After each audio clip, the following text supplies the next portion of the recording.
Oh. There's always a new bit of scuff every time I start my stream these days. Sorry, my bad. Hold on. What if I just go back to my loading screen? Hold on, Mulligan.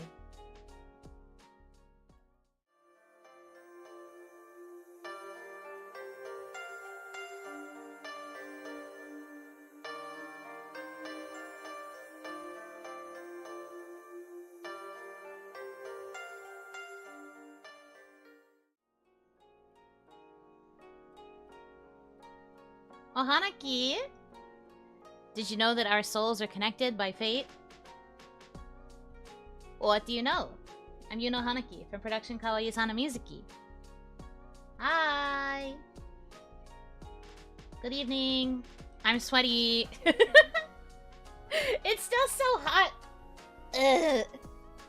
I am suffering. I took a second because I had to figure out how to angle my fan so that I could feel some cold air. And I had to refill my water bottle, because again, I'm sweaty. But hi! Hello. Welcome to, YuNovels? I was going to have, like, a proper, presentation, but I figure since this is on the same... Sorry, I'm dying. Since this is on the same day that I usually have, you know, the other stuff I do. Fictitious Friday, Notebook, that stuff. I figure this should still be a little bit of a discussion, but it's also gonna be a little bit, informative still, so it's kind of like a cross between, Fictitious Friday and then also, it's like a little bit of Notebook too. It's a very interesting combination. Anyways, I do have prepared information for this, as opposed to me just, talking off the cuff. I just don't have a slideshow, you know? Like, I didn't prepare a slideshow. But I have information. I did research, okay? I did research. I figured some things out. I learned things. I like Otome and I learned things. Today the sweaty VTuber is actually real. Stop getting excited about the sweat. You guys are yucky. Please. Show some decorum. Did Charlotte Suzu not teach you guys anything about home training? What the hell? Okay. Anyway, hi. Hi, hello, hi. We're going to be talking about Otome games. I guess in more, like, direct detail as opposed to before where I would just ramble about Otome games that I am playing and you guys would just be like, well, that's cool. I don't know what you're talking about, but that sounds alright. I am here to shed some light on some Otome topics. I will also answer questions, so if you have any questions during my rambling, feel free to ask whenever. I don't mind derailing to answer questions. But yeah, we're gonna go ahead and discuss it. Whenever? Yes, whenever. Although, I feel like saying that has opened a floodgate. But it's fine, I trust you guys. Surely you're not going to go out of your way to distract me, right? Surely not, right? Surely?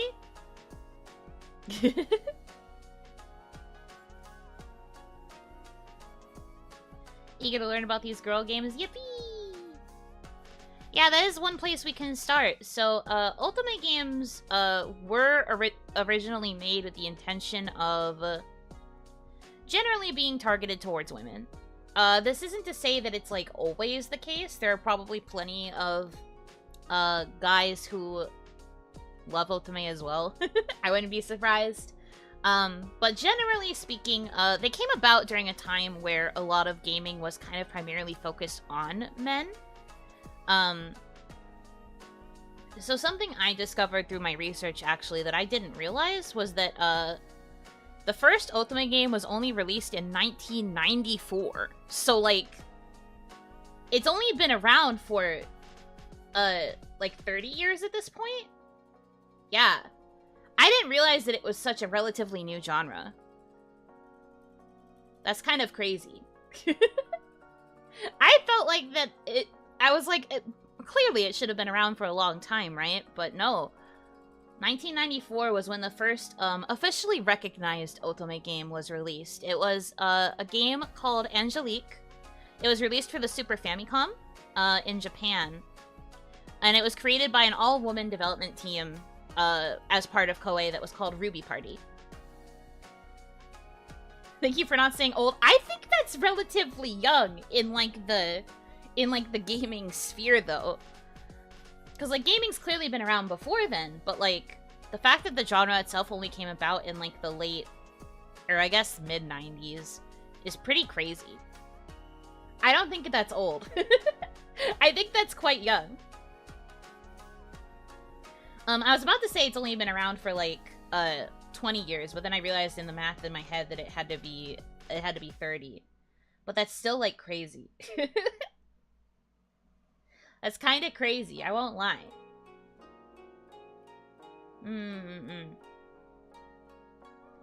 Okay. I thought it was more recent. I mean, it's still pretty recent. The fact that it was like the 90s, like, I don't know. I guess like it depends on your sense of time. Like your acknowledgement of like time and decades and things like that. I think it's relatively young. And like I said, compared to the general gaming sphere, I still think it's pretty young. I mean, I do think that at least in terms of like the West, it has become a little bit only a recently acknowledged phenomenon. There was a long period of time where a lot of Ultimate games were just not being localized, and I think that there's recently been like a surgence of localizations that make it seem like it's only recently getting more popular, but they've been around for a while. But yeah, the original was called Angelique. So it was originally designed for like preteen and like young teenage girls. Like it was meant for like definitely like young girls to play. But it ended up appealing to people in like their older teens and even some like adult women in like their early 20s.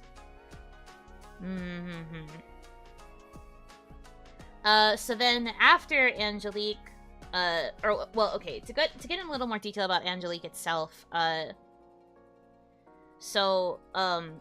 this game was credited with like setting up like specific Otome conventions, which is like kind of the core mechanics of like an Otome, or that it's focused on dating, obviously. So it's got to have like a focus on dating, easy controls, and also usually ties into other forms of multimedia. Because something to know about Otome too is that a lot of times they will get adaptations, or they will have supplemental multimedia like expansions of themselves, like whether it be an anime, whether it be a focus on drama CDs, whether it be manga or like web comics. Some Otome also get adapted into like stage plays or musicals. That's a, I don't want to call that a recent phenomenon, but like the whole 2.5D experience of like seeing people like dress up as the character and perform on stage is relatively new-ish.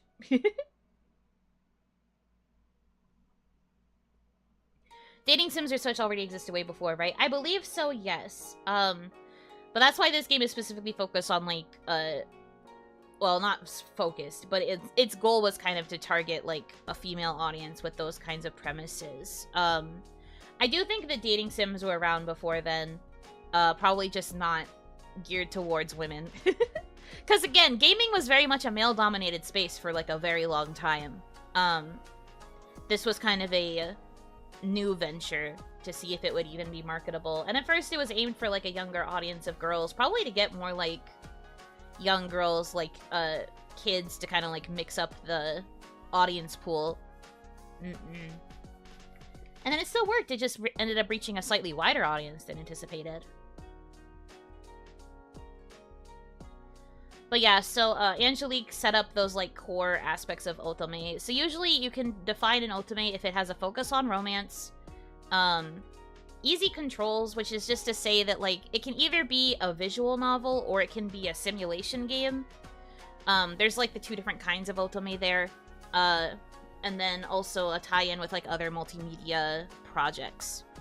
And the multimedia project can kind of be whatever. as long as it's multimedia.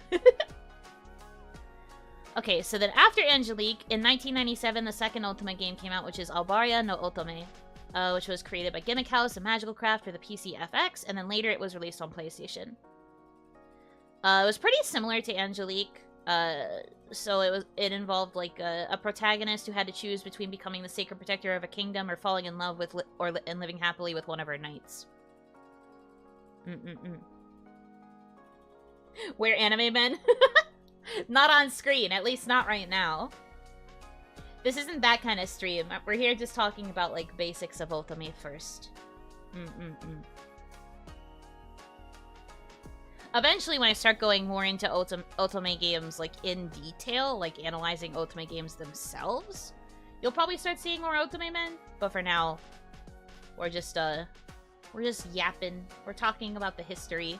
Yippee! So, unfortunately, you have to deal with just me on the screen. I'm sure that's unfortunate for you. So, these were, like, the earlier examples. I think the first time that, people really started to recognize Otome, or like the first time it like really put itself on the map, wasn't until 2002 when Konami released Tokimeki Memorial Girls Side. The genre was still pretty new at the time, but like Tokimeki Memorial brought in a lot of newer people into the scene. Does Otome actually mean something? So an Otome is a maiden. It is a maiden. I am sure you know what a maiden is. I should hope you do, considering Elden Ring's DLC just came out recently and a lot of people are playing Elden Ring again. I'm sure you know what maidens are. Anyways. So it means maiden game. Generally, it's the sense of like a young girl, typically like in like her teens or like her 20s. Sometimes an Otome can be a little bit older. But, like, that's kind of the general age range of your protagonist in an Otome game, but it's a young maiden who's probably, like, never really experienced love before. Experiencing first love through the experience of going through the story. Basically. Kind of the best way to describe it, I think.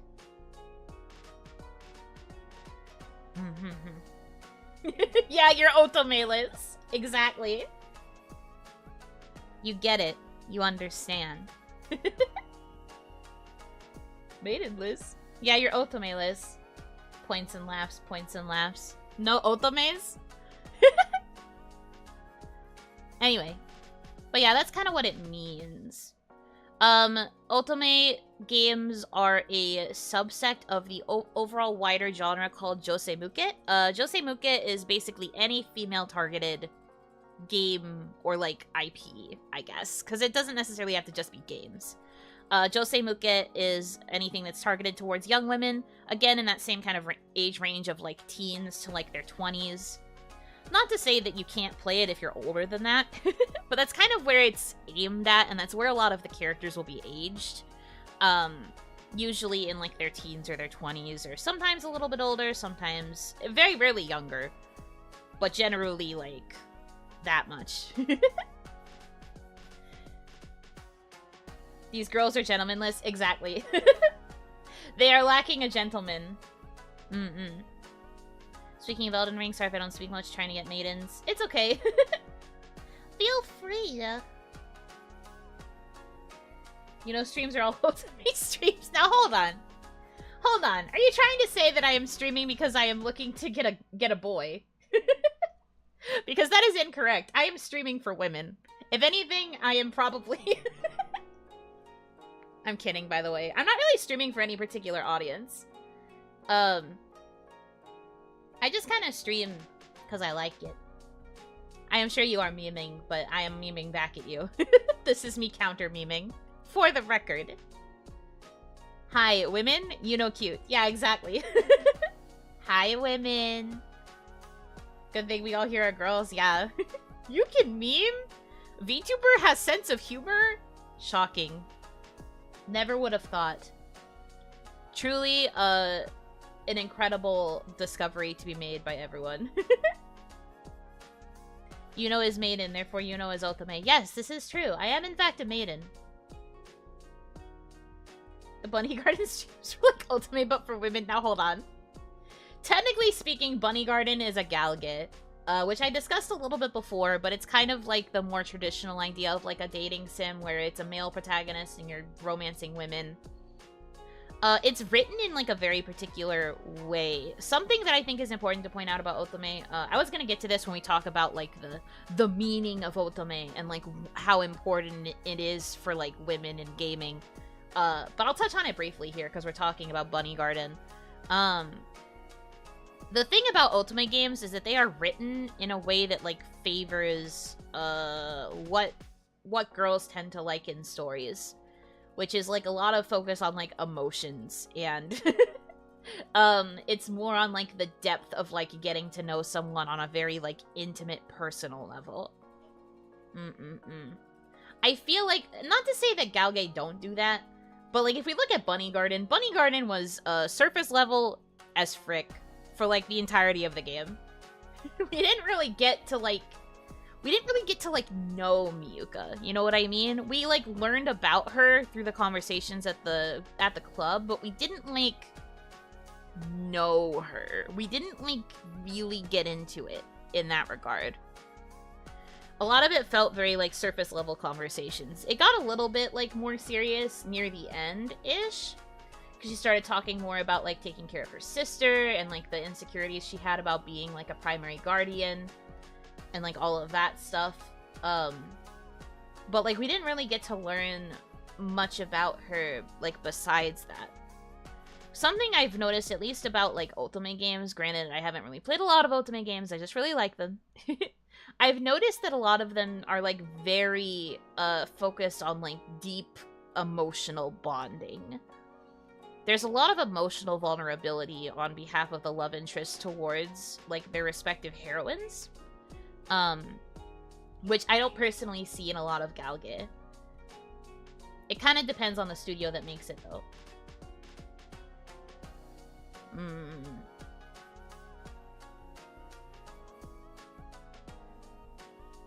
They need to start adding the ability to choose your gender in these dating sims. See, that's actually a common, like, debate within the Otome community because a lot of people play them that don't necessarily, like, want...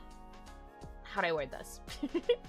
I'm trying to figure out how to word this. Okay, there is actually a common argument that more, I really wish I knew how to word this. That more visual novels. Let's go to the wider span of, like, visual novels and, like, dating sims, rather than just Otome. But there is, like, a common argument about, like, the importance of being able to choose your gender. Although that does kind of, like... It kind of changes the genre of game. Like, it's nice to have the option there, though. I think the argument is that a lot of people just want to have the option. It's not necessarily, like, that they want the game to, like, become a thing. Like, for example, if we had, like, an Otome game, alright, let me change that. I'm changing it. I'm sorry. I'm trying to talk on the fly. Say we have a dating sim that has, all female love interests, right? And, like, the intention is probably to play as a boy, because that's usually what people expect. But if you have the option to play a girl and also romance all the girls, that kind of changes what the game is ultimately going to be like, because introducing it as, like, becoming, like, a girls' love game, or, like, a Yuri game, adds, like, a whole different dynamic of, like, you know, these girls are interested in women now, and there's, like... an added weight to that in comparison to the more straightforward aspect of being a male love interest. Also, it's kind of hard to characterize a male main character and a female main character in the same way because they will approach romance differently. This is a very... I don't think this is a niche example, but I think this example that I am trying to think of is Honey Pup. So in Honey Pup, you play a very sleazy protagonist, right? And, like, it's expected kind of for, like, the sleaziness... Sorry. The sleaziness is kind of expected when you're playing the male MC, but then you play as a very sleazy female MC if you choose to be a girl. And it's kind of... There's something about that that's kind of weird, but it's because they have to keep the characterization the same for the sake of the story. Mm-mm-mm.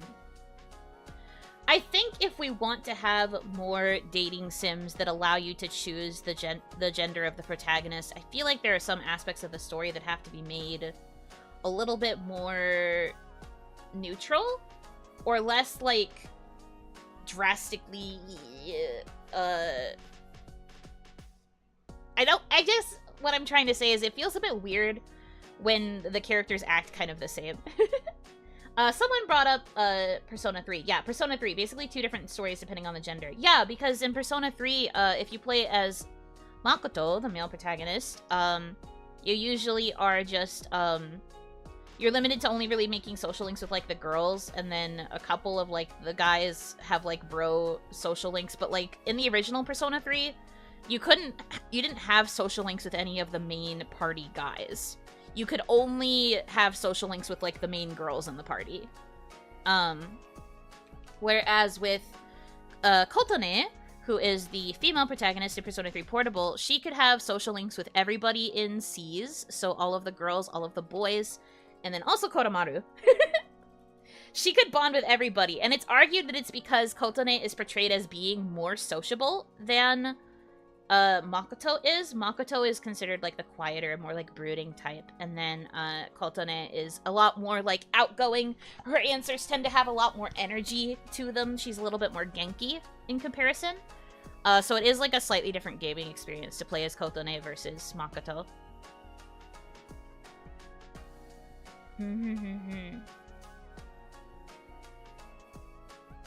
Have you played a visual novel where the gender is not clarified? Me, personally, not recently. I know some exist, but, like, those are kind of, like, different from, like, the overall scope of Otome. Otome, I think, have a reputation, and this is also, like, commonly, like, debated within the community itself, but, like, it's usually, like, has to be a female protagonist and has to have, like, male love interests. There are some people who get, like, kind of they don't really like it when Otome is portrayed any other way, because Otome was originally, like, made to, like, be a space for women, so when things about it get, like, changed or altered or parodied, there are some people who really don't like it.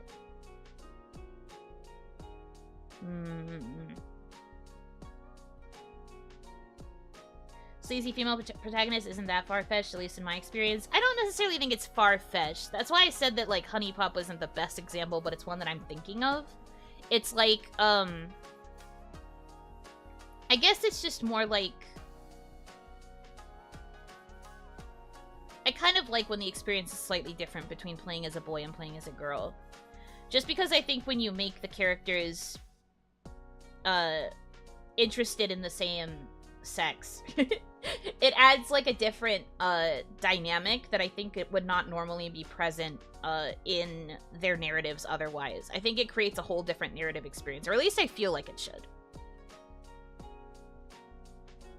Do you agree with that mindset of the, like, people, like, parodying it or, like, trying to change things about it?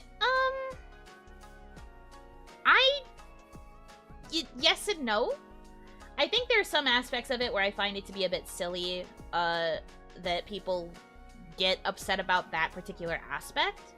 But, I do think, at the very least, that, like, by definition, Otome should be focused on a girl romancing guys. I don't really think you could have an Otome that is also, like, a BL, for example. Like, most BL, from what I've personally experienced, or, like, from what I generally understand, BL tends to focus very much on just, like, the 18-plus nature of it all.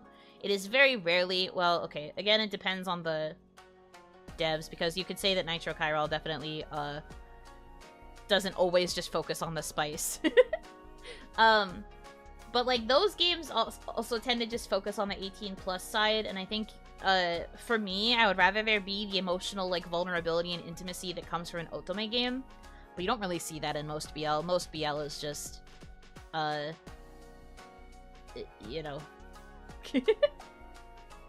And I don't know enough about, girls love visual novels, because I haven't played a bunch of them. Would you say that Otome is basically just a girl dating people? I do think that romance is a core aspect of an Otome, but to me, I think an Otome is specifically a game that is very emotionally driven in a narrative sense. I think, like, I said this a little bit before, but Otome games tend to write, like, male characters and, pretty much every character in, like, a very emotional way. It's a very emotionally vulnerable, and there's a lot of, like, emotional intimacy versus some other examples of visual novels where there's less emotional intimacy and more physical intimacy. Or, like, it's a bit more, like, surface-level intimacy and things like that, because the goal is just to, like, get the girl, or in some cases, get the guy. But Otome is a very, like, yeah, Otome is both a game genre and a story genre to an extent, because of how they tend to write stories. One of the things about Otome, too, is that, like, a lot of them are very story-driven.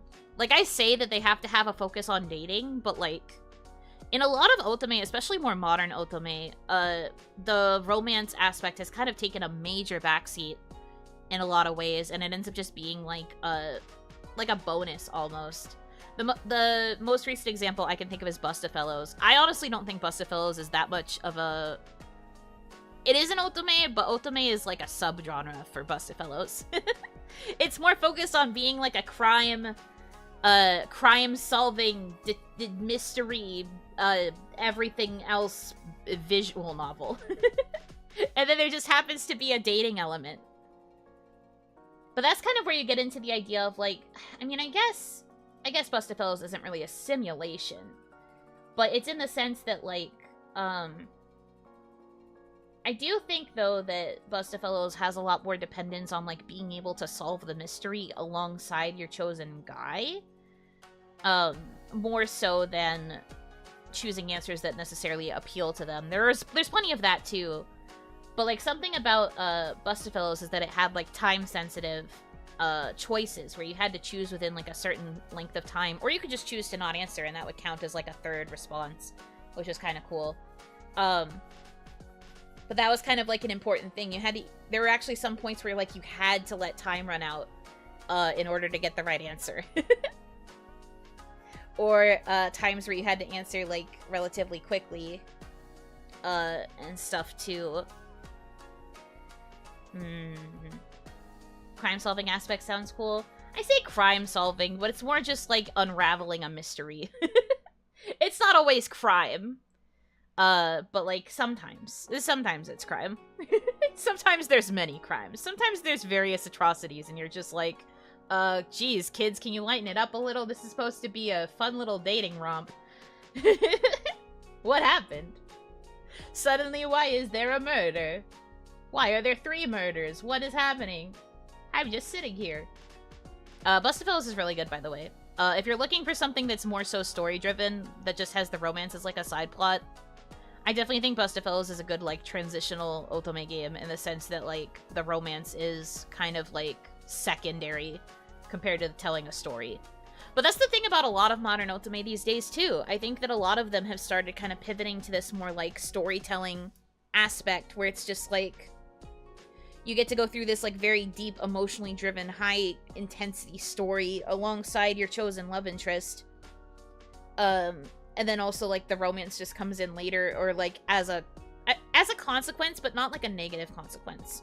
Like, as A happens, so must B. You get what I mean? Like, because you're going through these, like, emotional, high-intensity things with your love interest, it kind of just makes sense that you end up falling in love because of it, almost, just because of, like, all the time you're spending together and, like, being there through those vulnerable moments. I think that's become a bigger focus for a lot of Otome these days, because a lot of them are, like, high fantasy stories, or, like I said, like, crime mysteries, or, like, there's a couple, like, steampunk Otome that I've heard are really good. I haven't gotten around to playing them, but I've heard those are also really good. But yeah, there's just a lot of, like, variety, more so than you would think than just office romance.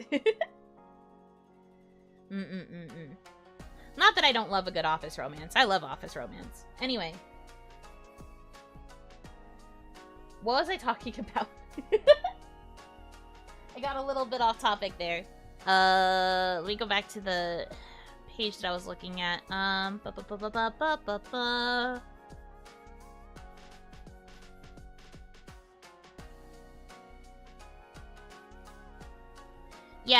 Okay, so a lot of early Otome games, like these ones I was talking about in the 90s and early 2000s, they tend to focus on like retro shoujo manga archetypes. And like if you're familiar at all with like retro shoujo, you kind of know what I'm talking about. But some examples are like archetypical girly heroines, emphasis on pure, sexless, tranquil romance, and then like on peaceful, stable settings. So it was like very, very calm. A lot of these like earlier Otome that I'm talking about were kind of focused on like what is it called? Regency type stories where like the characters are like some form of royalty, or they're like somehow involved with like royal goings on within a kingdom. But it's still like relatively peaceful because you're like in a high class position. So that's what a lot of those like early ones tried to focus on. And then later we started getting other narrative and gameplay elements. So we got things like action and adventure, and then we get combat in our plots. And we also have situations where the heroine can actually like be the one to save the world, and then they can also get a guy simultaneously. That was like kind of how it started to evolve over time. I think it probably evolved as the needs of like the women in these demographics changed. We had less girls who just wanted like passive, straightforward, flat storylines to more girls wanting to take like an active role within the narrative of the Otome game.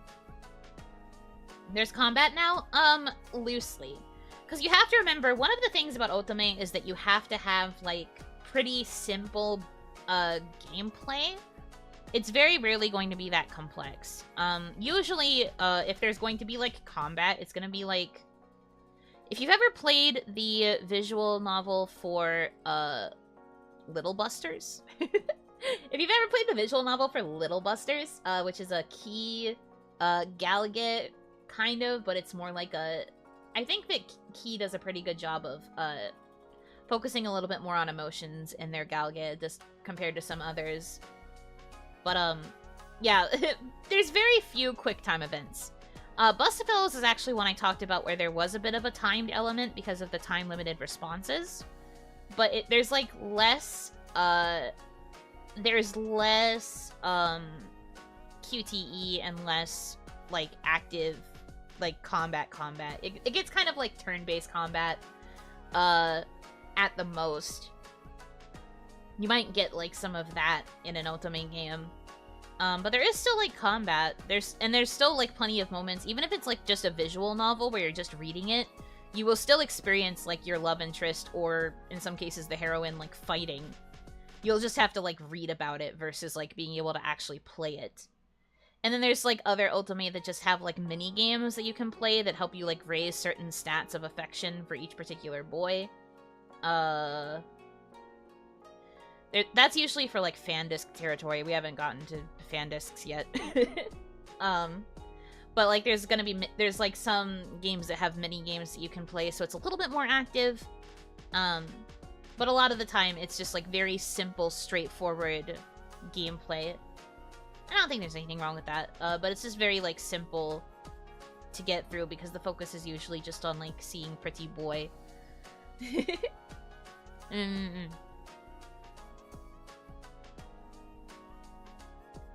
Glad there's mini games, but I bet you don't play Otome for intense gameplay. I mean, I like my Otome as a visual novel. I don't mind simulation-style Otome, but I kind of get annoyed when I have to pay attention to too many stats, especially if I only have a limited time to raise my stats. I get really pissed off. I'm a bit impatient. I would rather just have, I would rather just read a long story and then make choices, and have that be what determines my route. Trying to be good at certain games that increase my stats is a bit of a pain. You know, wants boy now? It's more like I want to just experience the story and then get boy at end.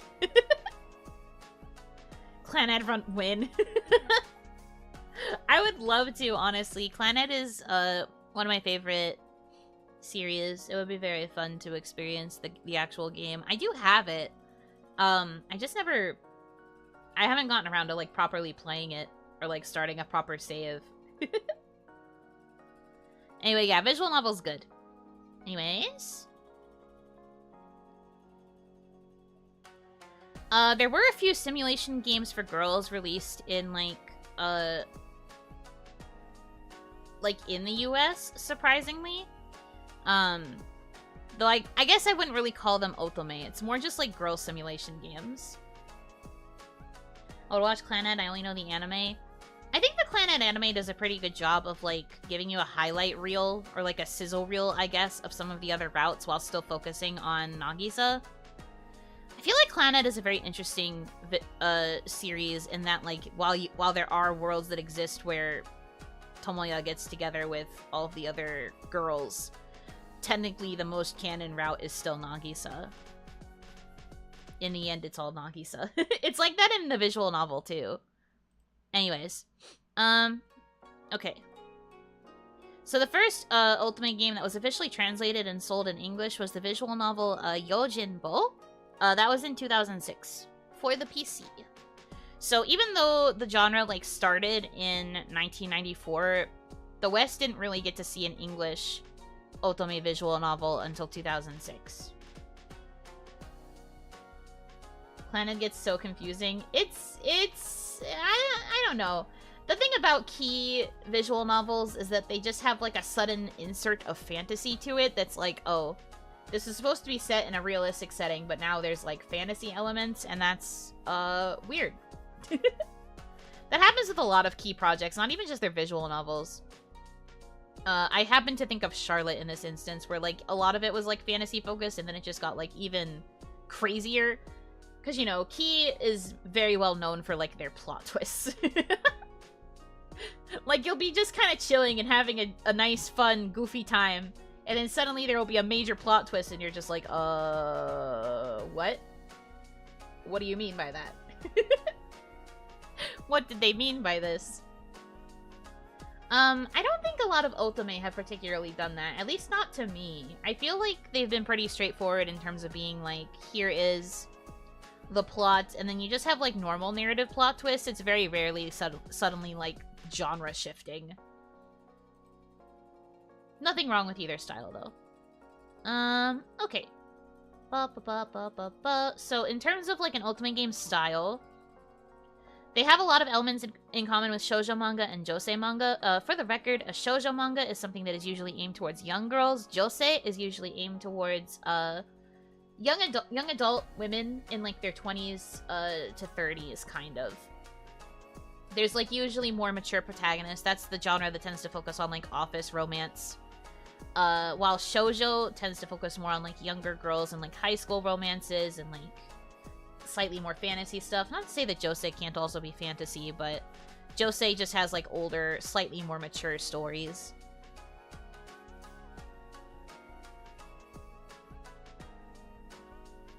Never knew Clannad was a visual novel, and that's why there are alternate world episodes in the anime. Yeah! It is a visual novel. It plays, it has a very interesting play style. I'll have to talk about, Clannad maybe in one of these full analysis streams. Goes from fantasy to real life. Yeah, kind of. Kind of. Like I said, it's not necessarily true that josei doesn't have fantasy, but it's more just, like, older, more mature stories, and if it's going to be set in a modern setting, it's going to be, like, an office romance or something. Something like that. Which is not inherently a bad thing, because like I said, I love me an office romance. Cupid Parasite, for all intents and purposes, is technically an office romance. Yuno gets to do research. That's true. That is one of my favorite things. I am excited to get to do more of these, like, deep dive type streams about different kinds of visual novels and things, too. Hope you guys will look forward to those. I feel like we're all kind of getting more interested in deep dives. I was in Lua's stream earlier watching her talk about all of the kawaii girls as lore, and she mentioned how she was going to do a Tsubasa Chronicle lore deep dive, and I was just like, oh, good luck. The Clamp the Clamp, like, fictional universe is insane. Good luck. I like hearing you talk about stuff that excites you. I hope I am making this interesting so far. Never knew there are office romance settings for Otome. A lot of Otome takes inspiration from like shoujo and josei manga. That said, every shoujo and josei manga does not necessarily suit an Otome. Or like, it's not necessarily Otome either. It's been very informative so far. Yay! I'm glad. But yeah, okay.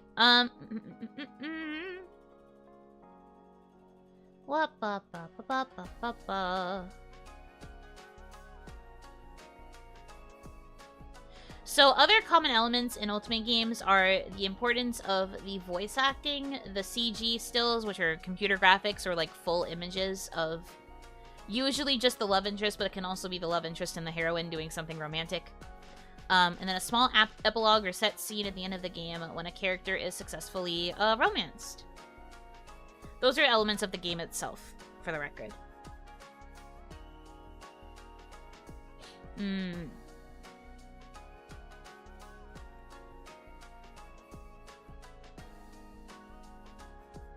It's way more fun to listen to someone talk about something they love and experience their excitement. I'm glad you guys like it. I'm having a lot of fun talking about it, and I think that probably shows through in how much I am yapping. You know how I said in my tweet that I'm yapping at hyperspeed? I really feel like today I am yapping at, like, speeds incomprehensible to the normal ear. I'm doing my best. I really like it, and I'm glad that you guys are at least a little bit interested. At least a little bit, just a little bit.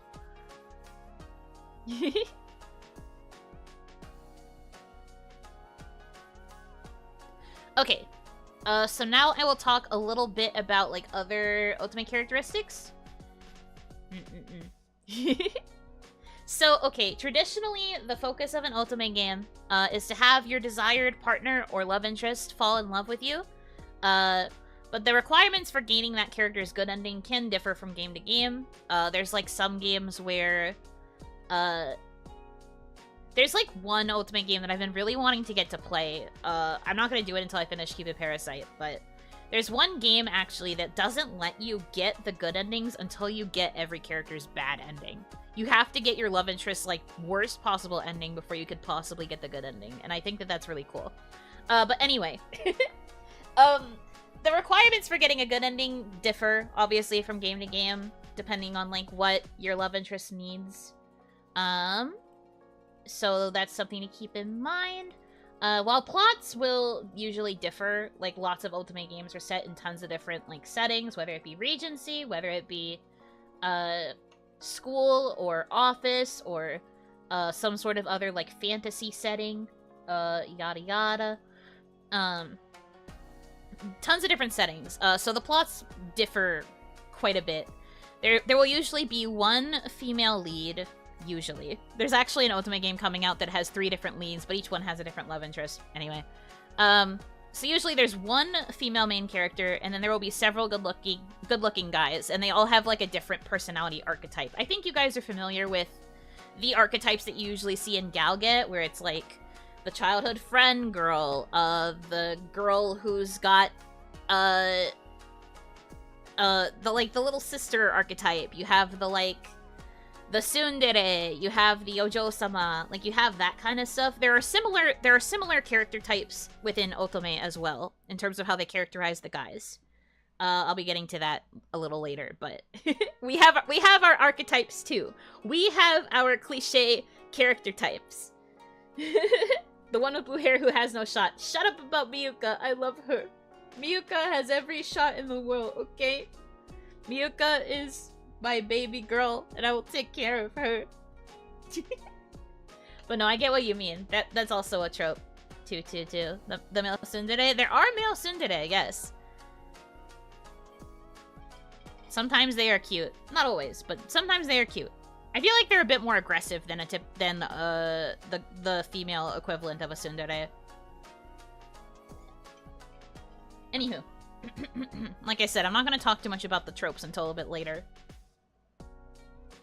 Sometimes the gameplay will not particularly focus on the romance, even though there are characters who have routes you can follow. That's kind of where we get into, like, your Bustafellows and stuff, where there's, like, an overarching story that takes more importance over the romance, and the romance is kind of like a side piece, but, like, romance is still kind of a key part because you still choose a route, basically. Okay. In visual novel examples of the genre, the player will proceed through the story by selecting dialogue or action choices, and that, like, I don't know how to talk. That affects their relationships in a split, like, tree format. There's a lot of Otome games that will actually show you, like, the branching paths, and they'll have, like, the different ways you can kind of go throughout the story. I do like it when a game actually allows you to go backwards and, like, choose, to go back to, like, choose a different choice a little bit more easily, like, through the tree versus having to start the game over, but it do be like that sometimes. So that's, like, one example, and then we have the simulation Otome game. There will be other types of gameplay that can affect the plot, either by, like, mini-games or things that you have to do to raise your stats. In those games, the main character will have several parameters, such as looks, style, intelligence, talent, and then you have to, like, raise it through the normal gameplay, and then certain characters will be looking for you to have a particular stat at a certain level before you can pursue them romantically. You can think of it kind of like how Persona 3 Portable, if you were playing as Kotone, you have the, you have the fact that you can't pursue, Akihiko until your, popularity status is, like, Queen Bee, or something? I don't remember what that particular status, that particular stat was called, but you had to be Queen Bee before you could romantically pursue Akihiko, for example.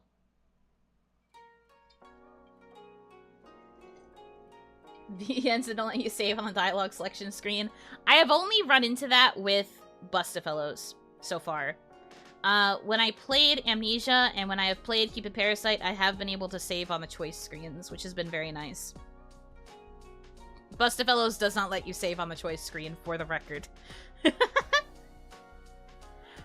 It makes sense because some of the choices are time sensitive, so they don't want you saving in case you mess it up, but, like, that was very cringe, and I didn't like it. Yeah, having to sit through the dialogue to reach the branch is such a pain. I'm glad that more games are introducing, like, more effective skip methods.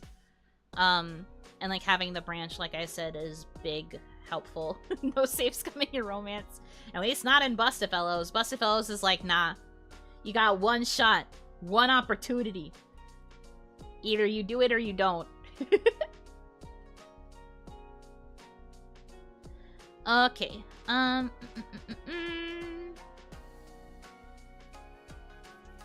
Some simulation Ultimate games will also make the dates themselves be like a mini game. So you'll have to, like, do the activity with them and then respond to their questions. There's also sometimes, like, other sorts of, like, mini games there. And, like, anytime you choose the answer that appeals most to your chosen love interest, their affection will go up. And there's, like, a kind of point value assigned to it. From what I have seen, there wasn't a way to check that in Bustafellows from what I remember. If there was, I never checked. But I don't think there was a way to check your value in that game. But I know that in both Amnesia and Keep It Parasite, they have a way to check your current, like, target status with each love interest. Like, you can see that they are, that points are increasing. Are there any Ultimate games you can recommend for the gameplay? Right now, my best recommendation is, like, Bustafellows, because Bustafellows doesn't have the, like, saving mechanic, and there's a lot more, like, story focus. But it is still a visual novel. I will say it didn't really have any mini-games. I think that, Haltiful Boyfriend is an example of a simulation, Otome. So if you really wanted, like, a more simulation experience where you had to focus on, like, limited raising of stats during a certain period of time, I would consider playing Haltiful Boyfriend. Haltiful Boyfriend is also a little bit shorter of an experience, so if you want just, like, a taste of that kind of vibe, good way to go. Haltiful was wild. Yeah, for sure. Speaking of, I still need to ask Isla-sama if she's made any progress on it. Anyways. Those are kind of my best recommendations in terms of pure gameplay, but you also have to know that as much as I love Otome games and like Josei Muke stuff in general, I am not super well versed in how some of these Otome games play, so I can't give you a direct answer right now. I'd have to play more and see if I can find more examples. Purely based off of ones I have played, that is my recommendation. Are there horror Otome? Yes! There are a lot of Otome that focus on, like, horror elements, or, like, Otome games where you are dating, like, mythical creatures and or monsters. Some of them do get a little bit, like, scary. They get a little bit intense. I guess it's more, like, suspenseful. The one that I was talking about before, the one with the bad endings, that one is basically a horror. Because you have to go through all the bad endings and it gets pretty intense. And then there's also, like, one could argue that Diabolic Lovers, which is a little bit more of a notorious Otome series, is a little bit of a horror story just because of how terribly they treat Yui. They treat her like crap. That in itself is a horror. But no, they also are just, like, kind of scary and, like, fully lean into the more, like, dark side of vampires. They're, like, to me at least, I think that the love interests in Diabolic Lovers are way less, sympathetic. What was the name? Sounds like an interesting mechanic to force you through the bad endings. Let me look it up, because I forget off the top of my head. Hold on. Pause. I have to find it. Me remembering names of Otome? That's crazy. Was it this one?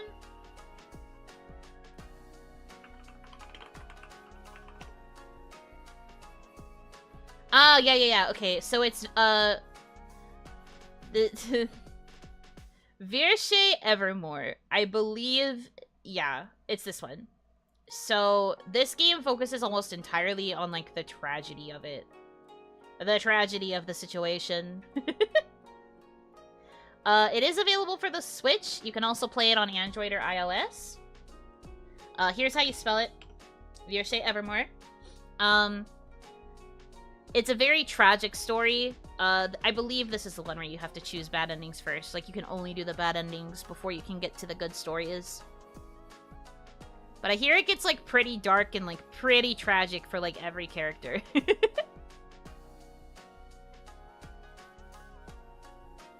I'm pretty sure the game that you are looking for is... hold on. Well, you have to age verify in order to see it on the Nintendo page. That's a good sign. That's a great sign. Yeah, okay, yeah. So... Virche Evermore Error Salvation is the first game. And then there is a fan disc that's coming out soonish that's going to have, other aspects as well. Further, like, story stuff. The art looks great. Yeah, that's one of the other really solid elements of an Otome game. Usually, an Otome game will shell out the most for voice acting and for art. That is usually where the budget will go. Primarily so voice acting, I have noticed, but the art will also usually go crazy. Anyway, speaking of that, so now that I've talked about the core gameplay features, one feature that has become common in a lot of Otome games is the fact that they are fully voiced, so they have voice acting throughout the entire game. The love interests will usually be voiced by super popular voice actors. Most Otome enjoyers will usually choose an Otome purely based on the voice actors. Like, it's both, does this character look good, and also, are they voiced by one of my favorites? That's kind of, like, something that will really determine whether or not somebody will pick up an Otome game. So, being able to get prolific voice actors to, like, do all of the dialogue for your Otome game is very important. Because the route will also be fully voiced, so you'll have to be listening to that voice for the entirety of the time you are spending with that character. Mm-mm-mm. And then as you're going through the character's route, or you pass like a certain requirement, you can get a special event which has a CG or a computer graphic. That's like the big illustrated piece. Again, that usually has either just the love interest in a really pretty pose, or the love interest will be with the heroine. Is that most fans are just you? I guarantee you it's most fans. It really is most fans. There was like a poll I saw going around a while back that was like, what draws you to play an Otome game? And like pretty much everybody said the voice. Can the CGs make you drop an Otome? I guess if they were like really ugly. I personally haven't seen a really ugly CG. I guess there's like a possibility that it could make you not interested. For me, art style is also a big part. I usually will only look into an Otome game if I like the art style first, and then I look at the cast, and if I see a seiyuu that I like, I'm just like, oh, it's over. Which are your go-to voice actresses? Well, voice actors. You have to remember I'm talking about Otome here. Not voice actresses, voice actors. Guys. But I do have a couple biases that I do usually lean towards when it comes to, my love interests. So, if you look at the thumbnail for this stream, I have 4 guys listed there, right? 2 of them are voiced by the seiyuu Ken. Ken is all capital letters. You guys might know Ken because he voiced Jaden Yuki in Yu-Gi-Oh! GX. Not me thinking actresses is the plural of actor. Oh no. Oh no. Somebody help. No way. Yeah, Ken is the voice of Jaden, or whatever his name is in the JP. But he's the voice of that character. You might know him for that. But he's voiced a few other, like, really prolific characters, but that's, like, probably something he's most known for. I know that's the name, but I like to think you're just screaming Keen. Well, that's like his alias. That's his like performing name. Judai. Yeah, okay. Yeah. Okay. Yeah, him. How popular is Tomokazu Seki in Otome games? Actually relatively popular. I've seen his name pop up quite a bit in a lot of the games that I play. He's been in a few Otome. Most male seiyuu have been in a large handful of Otome games. Emphasis on most. If Kenjiro Suda is in one, it's over for me. Oh, I hate to tell you this. He's been in a couple. He's been in a few. And I understand. Suda-ken is a really good actor. Often he gets kind of typecast as like the more villainous types, but there have been times where he just plays like the brooding character in an Otome, and those are always, he's pretty good. Okay, so one of my biases is Ken. He only recently became a bias because I realized that I was just kind of clinging to a lot of characters he voices. Okay, so another example, at least for me, is Takuya Eguchi. Takuya Eguchi is my #1 all-time favorite seiyuu. I adore him very, very much. I don't want to get into the extent of just how much this man means to me. I'm a big fan of him. I really like him. But he doesn't voice in as many Otome. It's a lot rarer to find him in an Otome game. So then when I do, I'm basically like firmly grasping the game, like, alright, this is for me. I will play his route first, even if he's playing a character type I don't like. Just because of how much I love this man. I really like it when he plays the more serious characters. He's more known for having like a goofy voice and being really goofy, silly characters, but I love his serious voice. For those of you who want to know who Takuya Eguchi is, he voices Lloyd Forger in Spy Family. So that's my guy. That's my fave. I'm really glad that he got a lot of like popularity and like notice through being in Spy Family. It makes me very happy for him. He's such a good guy. The feral kicks in. It really does. I'm just like, I see. I'm now going to lock myself in a room and play this game for the next week.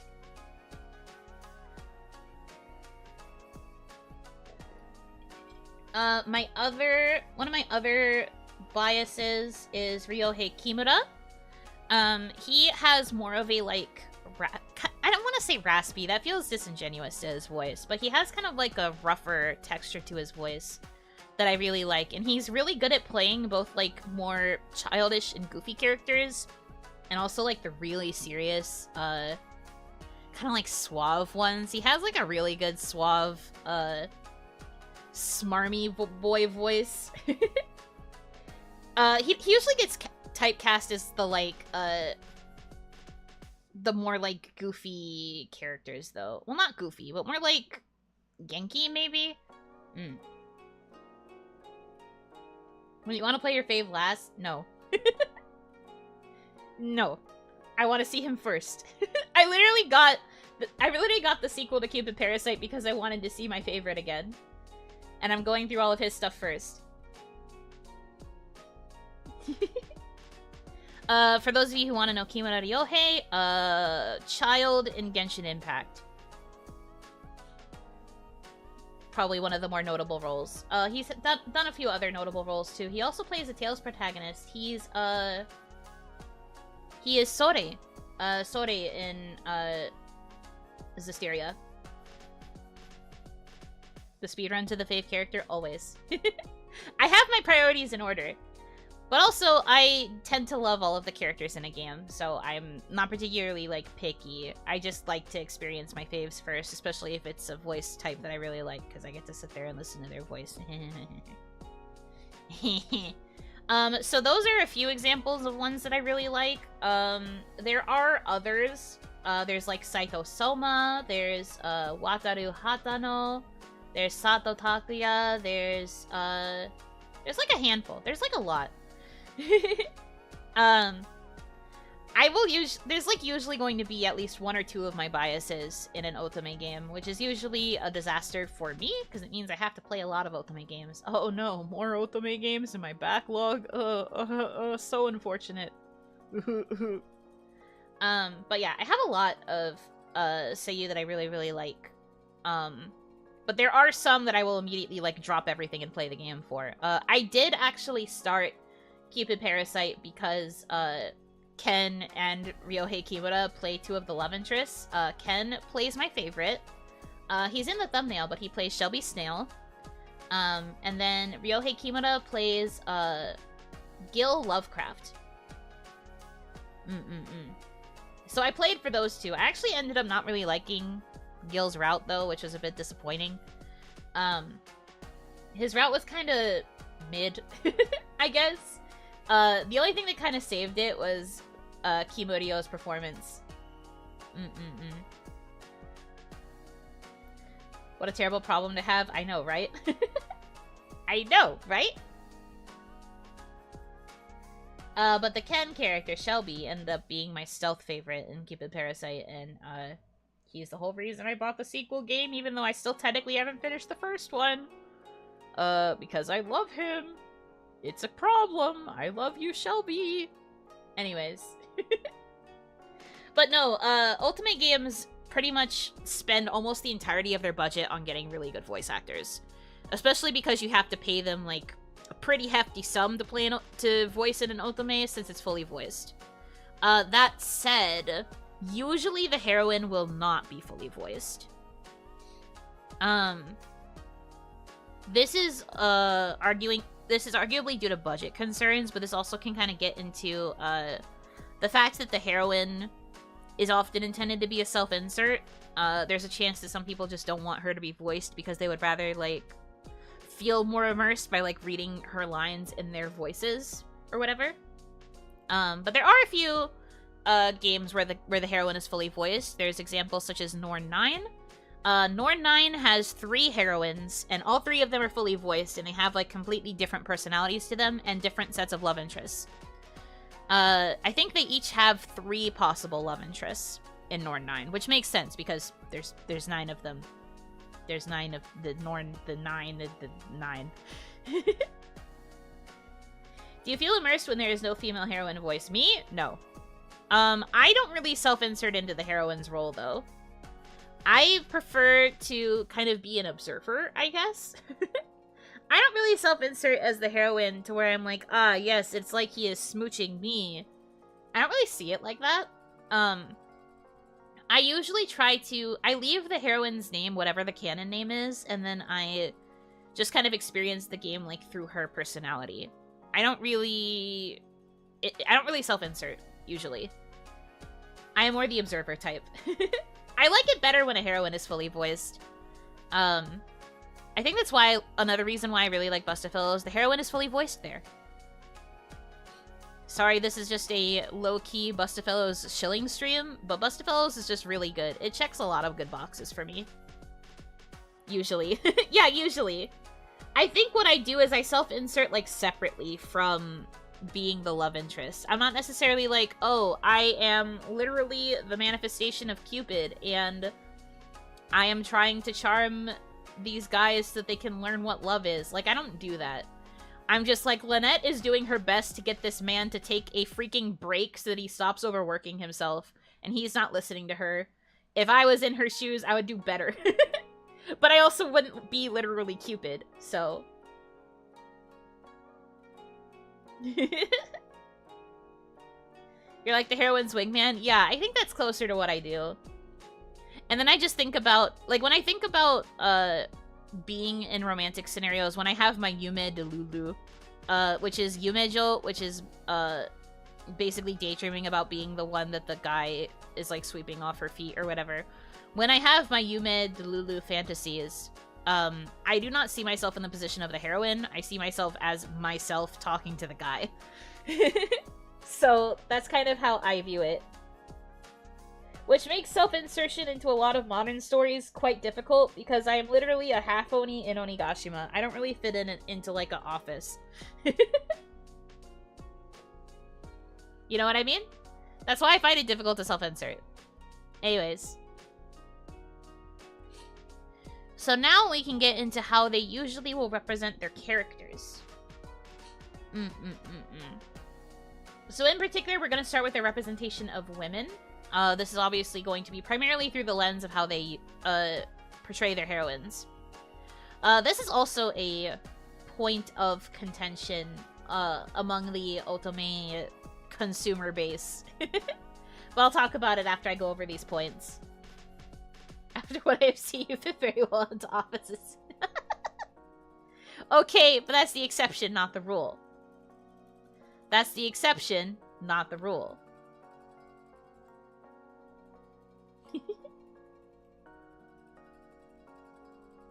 Anyway, okay, so when it comes to portrayal of the heroine, there's two different kinds of main female character. You will either have a self-insert or a non-self-insert.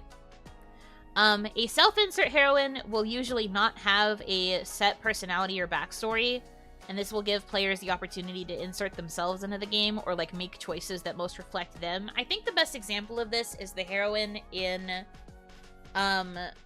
Mystic Messenger. She literally doesn't have a face in all of the CGs, because she's meant to just be, like, a very self-insert, like, mystery woman. Yeah, you still have, like, set dialogue choices you can make as her in each route, but, like, a lot of what you can do when you're talking to the guys in question, you can change a lot of aspects about her. Like, for example, there's, like, one call that you can get with one of the love interests where they, like, ask you what you do, and you can either say, oh, I work full-time, or I'm a student, or I'm unemployed, or, like, whatever. And you can, like, choose it based on, like, what actually suits you. Straight up no face, or the classic no face being hidden by hair. Hidden by hair. Not literally no face. Technically, you can set your profile picture in the game with, like, images of, like, several different default heroines. And they have faces there, but in all of the CGs, she just has her bangs covering her face. And, like, no other discernible features. But her bangs cover, like, half her face. They're very long. No eyes on this woman. She cannot see. Someone help her. It's like that in some Galgay as well. Like those characters, yeah. Yeah, like those characters. That's usually how you know it's a self-insert heroine, though. In contrast, we have the non-self-insert, where the character will have a more vivid personality and story, and then the characteristics will not depend on the player. So, like, back to my example about Lynette. Lynette Mirror is her canon name. You can technically change it, but that's her canon name. And she is she's like the 200-something Cupid that has ever existed within, like, the heavens of Celestia, and she is, like, minding her business, getting kind of bored with the monotony of shooting her arrows and trying to make romance happen. She finds out that romance is actually starting to, like, be on the decline on Earth, particularly regarding marriages, and she's like, well, that's weird. So she tries to do her research on stuff going on Earth, and discovers that people just aren't really wanting to get married anymore. But there are places called, like, marriage agencies that are trying to, like, pair people up.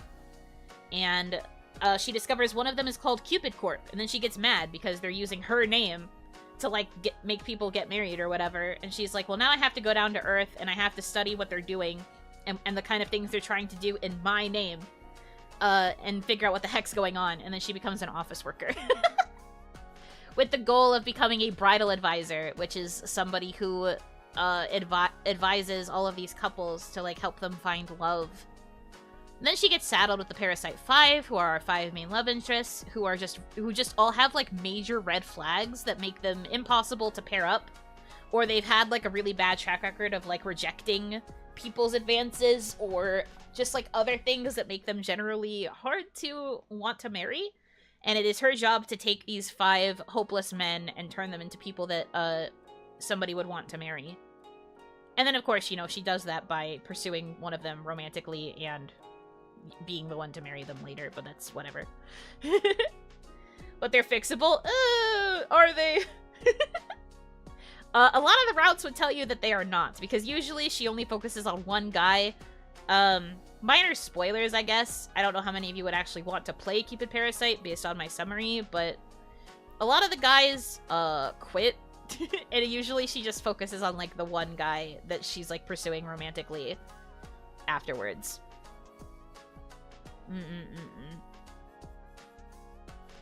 Anyway, also, she herself is the hidden 6th parasite because she is obsessed with matchmaking other people and doesn't really think about romance for herself. She always writes herself out of the equation and just focuses on pairing other people together.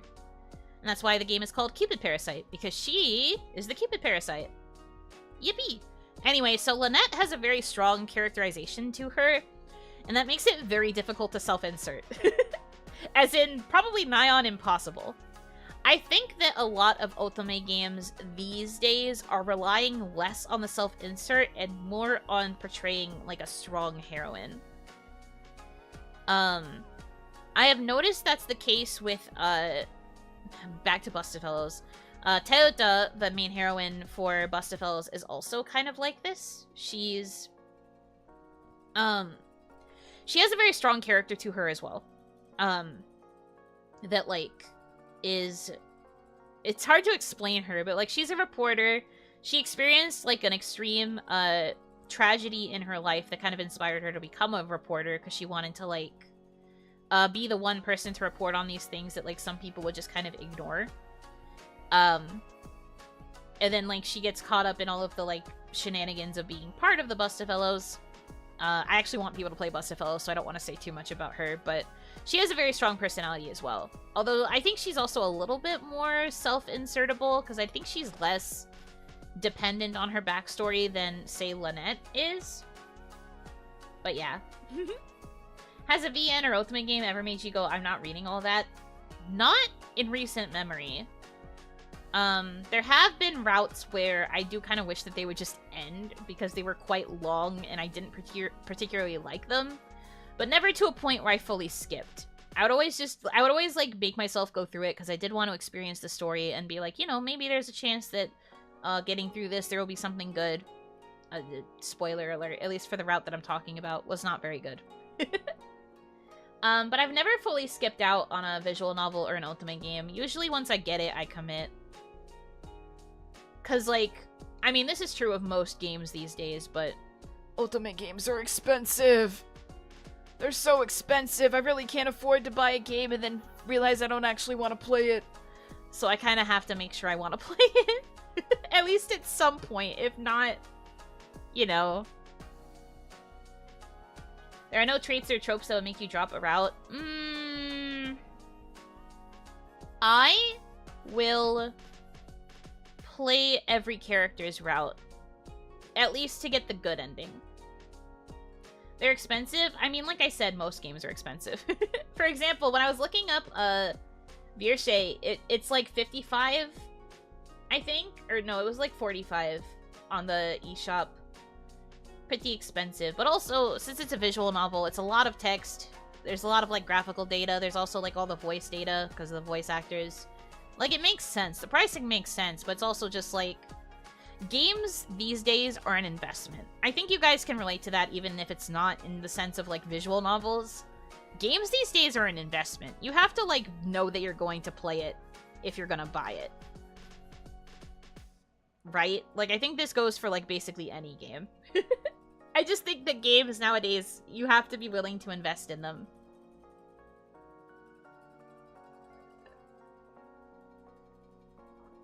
In terms of traits or tropes that would make me drop a route, not fully drop, but there are routes that I just would not like, and I would probably not play them again.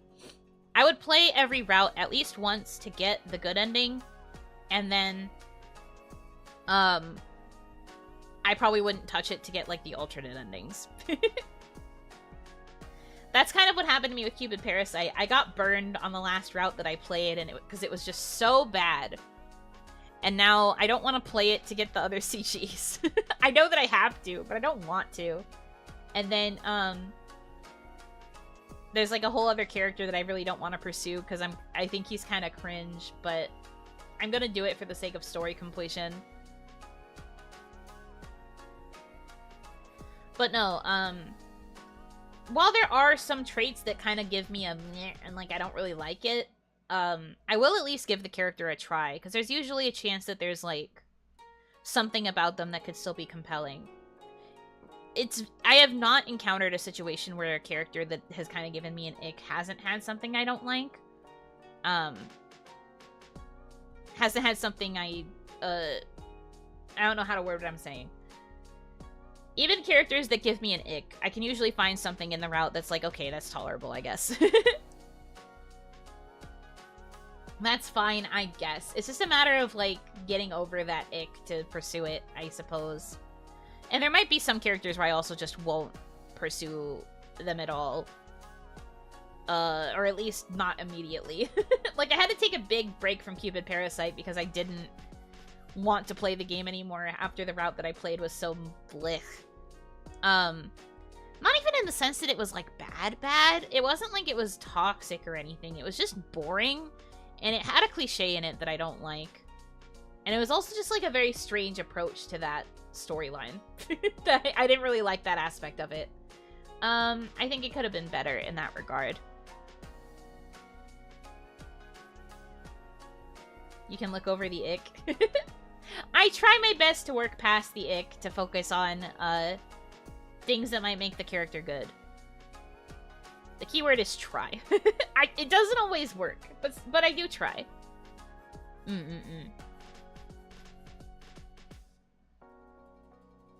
Mostly because I want to get the most value that I can out of the game. And one of the things about Ultimate games is that they often encourage, like, replay value.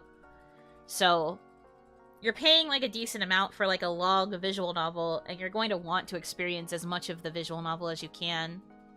So, makes sense that you would be willing to replay it a lot. Oh, Hanaki, welcome in. Okay. So those are the differences between the two types of heroine. In either case, the main character in most Ultimate games will have a fixed image. Like, they'll actually have, like, a design to them. And, like, a portrait. It's just that it'll either be a character that has her own character or a character that's more self-insert. The game will usually unfold from the protagonist's first-person point of view. There are some games where it might switch. I think in both Bustafellows and Cupid Parasite, it often would switch perspective to, like, the love interests in the route. And you would start seeing things from their POV instead. Sometimes even when they were interacting with the heroine, you would see it from, like, the love interest POV instead to, like, get their internal thoughts on the situation. I don't think that really happened in Amnesia.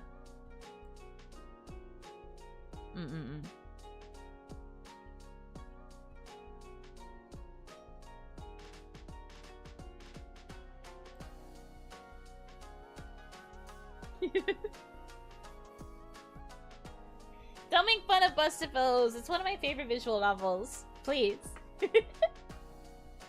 But no, so there's actually like a point of contention among the Otome fan base of whether or not it's better to have a character that's a full self-insert or a character who's more independent and like has her own story. I think it really is just a matter of preference, but it feels like a lot of Otome have kind of shifted to having characters with set personalities more. I've seen less self-inserts as time has gone on. I feel like most of the self-insert main characters have kind of like transitioned to more like mobile gaming, like mobile Josemuke apps that are not inherently Otome, but just things that are aimed towards women. They'll like have heroines that are pretty much like pretty cookie cutter and a lot easier to self-insert to for that reason. But I think a lot of more modern Otome games specifically have started like shifting towards more dedicated characterized heroines. For me, I prefer a characterized heroine, but that's because I already don't self-insert. Even if I have a character who's like a self-insert style heroine, I'm just like, what if I just make a character up? I always see myself as like a third party, I guess, rather than wanting to be the active participant. But that's just me. That's just my opinion. I'm like that when I play games like Star Rail and like Genshin and stuff as well. I named my Genshin protagonist Lumion because that was her canon name. And then I wanted to name my Star Rail protagonist Stell. Well, I call her Stell in my head. The character name is still Yuno, only because, you know, so when I friend people, they see Yuno and not like 8 million Stells. But I still see her like as Stell. When I talk about her as Stell or like as the Trailblazer. Some heroines and heroes are faceless with no model but have a personality. The thing is, the personality is very cookie cutter. The reason that they have a quote-unquote personality is because they need to have some sort of baseline for the dialogue to come from. But it's not like a personality. They don't have a concrete backstory. Like, let's take Haito from Bunny Garden as an example. He doesn't have a proper face. He's got bangs covering his eyes. Although we do know his eyes are blue because of that one CG we got where they were on the roller coaster and you could see his eyes. They're blue. He has a personality, but it's also a very flat one. You can still choose a lot of aspects of how he answers things, based on your personal preferences. He does not have a set character besides man who got fired and is now coping through talking to women. Talking to women at a host club. So, like, I feel like that's kind of why it feels like they have a quote-unquote personality. Haito still manages to insert some, like, weird stuff depending on what you answer. But, like, his personality overall is very flat. But it's because they need to have something to draw from when it comes to giving you dialogue options to choose. There needs to be, like, something that can be used in these games to create your dialogue options. So they can't be, like, fully empty. But, like, the stronger the personality or, like, the stronger the backstory you give your character, the more it's going to be harder to self-insert. And like I was saying, there's, like, a bit of an argument among Otome fans on whether it's better to have a self-insert heroine or a independent character. But I personally feel like as needs have shifted for girls who consume these sorts of games, I just think they like it better when a character has a more active role. Because one of the downsides of having a self-insert role is that the heroine will be passive as all hell. She will do nothing for herself. This girl will sit there, be woman standing, and things will happen to her and around her, and she will never do anything to affect what is happening. This was the case with Amnesia. In Amnesia, it kind of makes sense. They give you an in-story reason for why she is like this, but, however, she's still super bland. And you don't really get to experience much of anything, in terms of, like, being an active participant, because things just happen to her. Things just happen to her and around her, and she just kind of like, oh. And then we'll just, like, sit there and take it, I guess. And I found that annoying. She still has a really cute design, but, like, I just wish that they could have given her more substance. They try to make up for that a little bit in the sequel game. There is a sequel game that came out that has, like, after stories for all the characters, and you get to actually see her have more of a presence and more of, like, independent thoughts, which is nice. But you don't really get that in, like, the base game. But again, there's, like, an in-lore reason for why she's like this, so I guess that's a little bit more forgivable, but, personally, I prefer heroines who can take a more active role and, like, be a more present character. I also just kind of relate more to heroines who can, like, backtalk their love interests. I don't really like it when a girl is just, like, a doormat. I prefer it when they can, like, actually banter with their chosen love interest, or they can, like, match them in terms of, like, skill or intelligence or something like that. So I really prefer defined heroines, so I kind of like that things have started pivoting more in that direction. I think it's only really possible to write a good self-insert MC if you really account for lots of different options.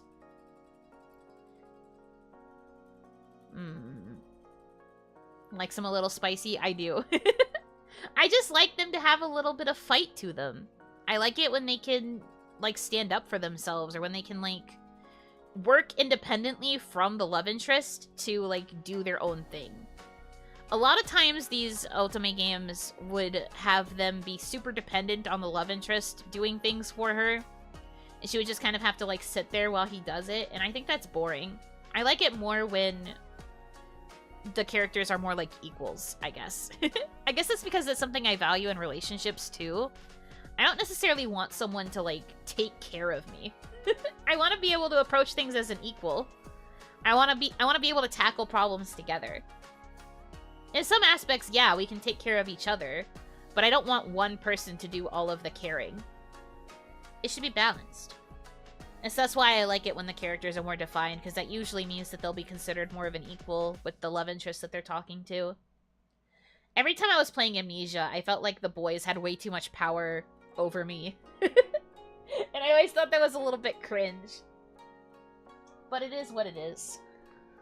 Amnesia is also a bit of an older Otome, so that's probably why it's more self-insert-y. Nice to take some initiative in the story instead of just having the story be something that happens to you. Exactly! Exactly. That's why I like how both Bustafellows and Cupid Parasite kind of, like, take, how they take their stories, because Teota and Lynette can both, like, have a very active part in, like, the stories that they're taking part in. And they can actually do things to directly help their love interests, or to, like, directly help themselves, even. They aren't always waiting for the love interest to do something for them.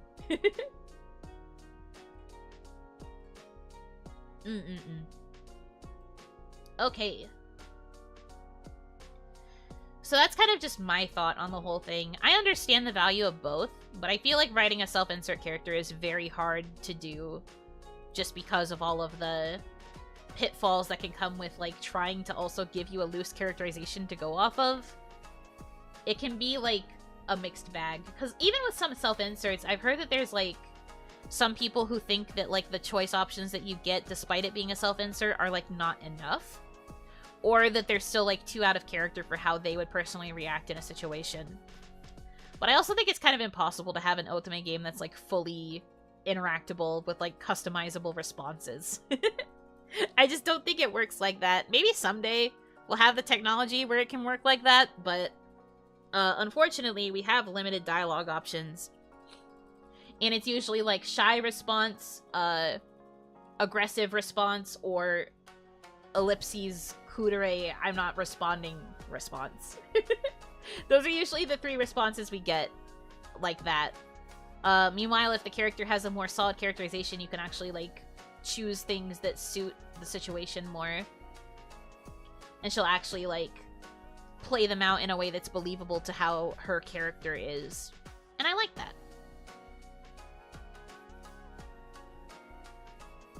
Okay, now for representation of men. This is all talk about the heroines. Now we get to talk about the love interests a little bit.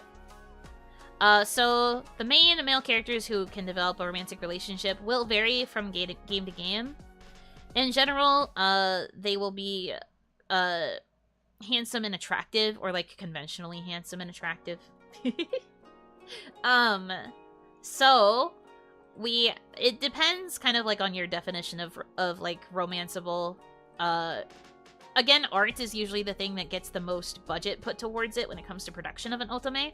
So you get like depending on the art style, you can get like really handsome guys with like equally handsome CGs. You have a favorite female lead? I think so far, even though I really like Lynette in Cupid Parasite, I think my favorite is Teota from Busta Fellows. She's a good mix of, like, can handle herself, but also she gets enough opportunities for the boys to rescue her and be cool. And I really like that. But they take care of each other really well. She encourages these boys to, like, open up and be more emotional. Because a lot of the boys in Busta Fellows are emotionally closed off. But she convinces them to be more emotional and, like, takes care of them in a lot of more, like, nurturing ways. And then in return, they will also, like, rescue her and, like, protect her and be cool and stuff. I kind of like that dynamic a lot. Anyway, so we have several archetypes that many of these love interests can fall into, so I'm gonna briefly go over the ones that are on this list. So first we have the Ore-sama. I'm sure you guys know what an Ore-sama is, but to give a brief summary, it's somebody who is overly confident and they use the pronoun ore or Ore-sama itself directly. Ore is considered to be a very overconfident personal pronoun in Japanese. It's very masculine, it's very aggressive. It means that you, like, have a lot of confidence and you see yourself as being of, like, super high importance.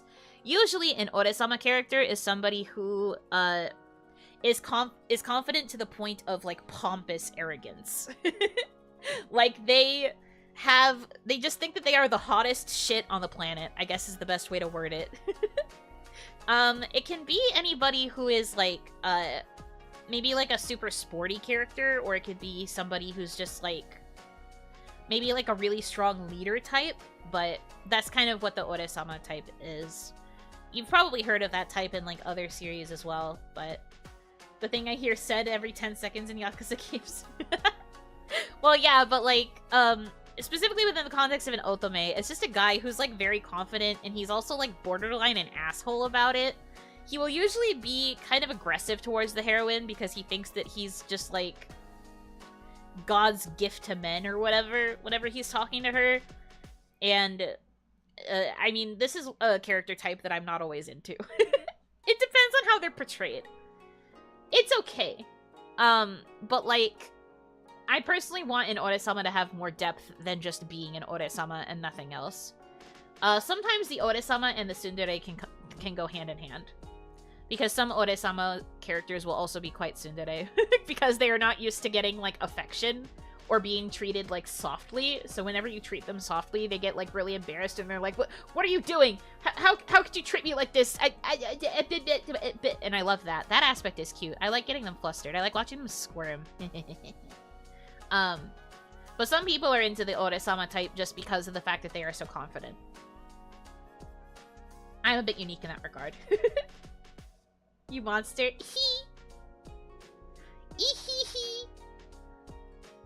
I'm not a monster, I'm an oni. Anyway. That says a lot about you. I don't know what you mean. Huh? I don't know what you mean.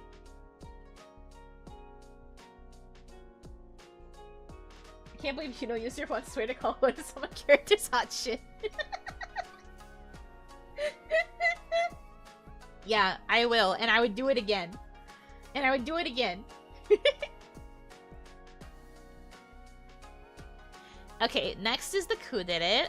This one's pretty straightforward. You know what kudere are like? We like kudere in this house. I feel like the male love interest equivalent of a kudere is again different from the female love interest version. Usually a male kudere is like even more unapproachable.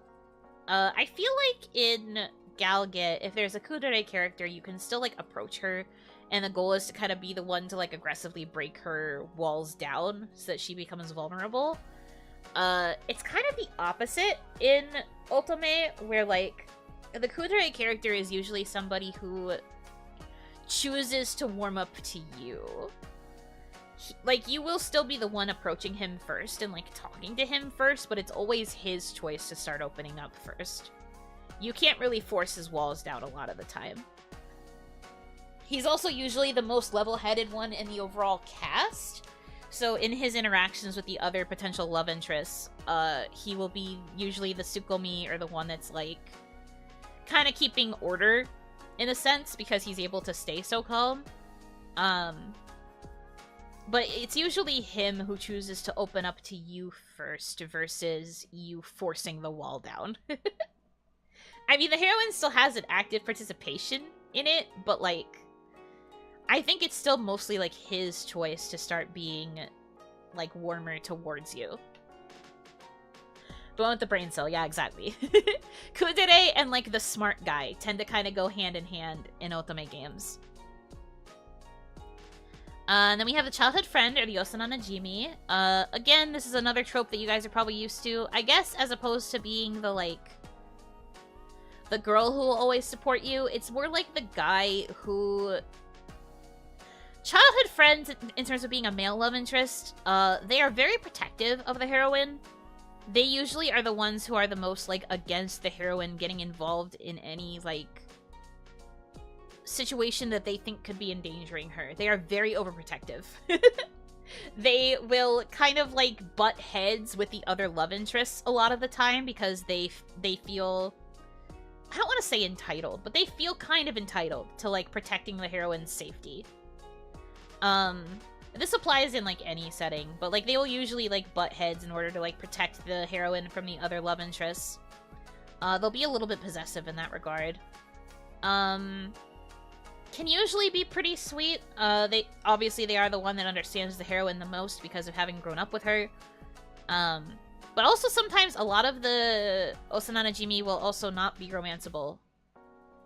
And that always makes you kind of sad. But there are like times where the childhood friend is romanceable, and I do tend to like those. As you guys know, Osana Najimi is probably one of my favorite tropes in like dating sims. I have a soft spot for it. But it has to be done right. Sometimes in Ultimate games, I don't think they do it right because they always make the character a bit too possessive, or they always make it seem like the best friend is like entitled to a romantic relationship with the heroine. I don't like it when it's like that. But if it's a more genuine, like the heroine realizing how he's been there for her this whole time and how he's like always been so patient and understanding, and he doesn't push her. That's the thing. He cannot be pushing her. That is what makes a good Osana Najimi route, in my opinion.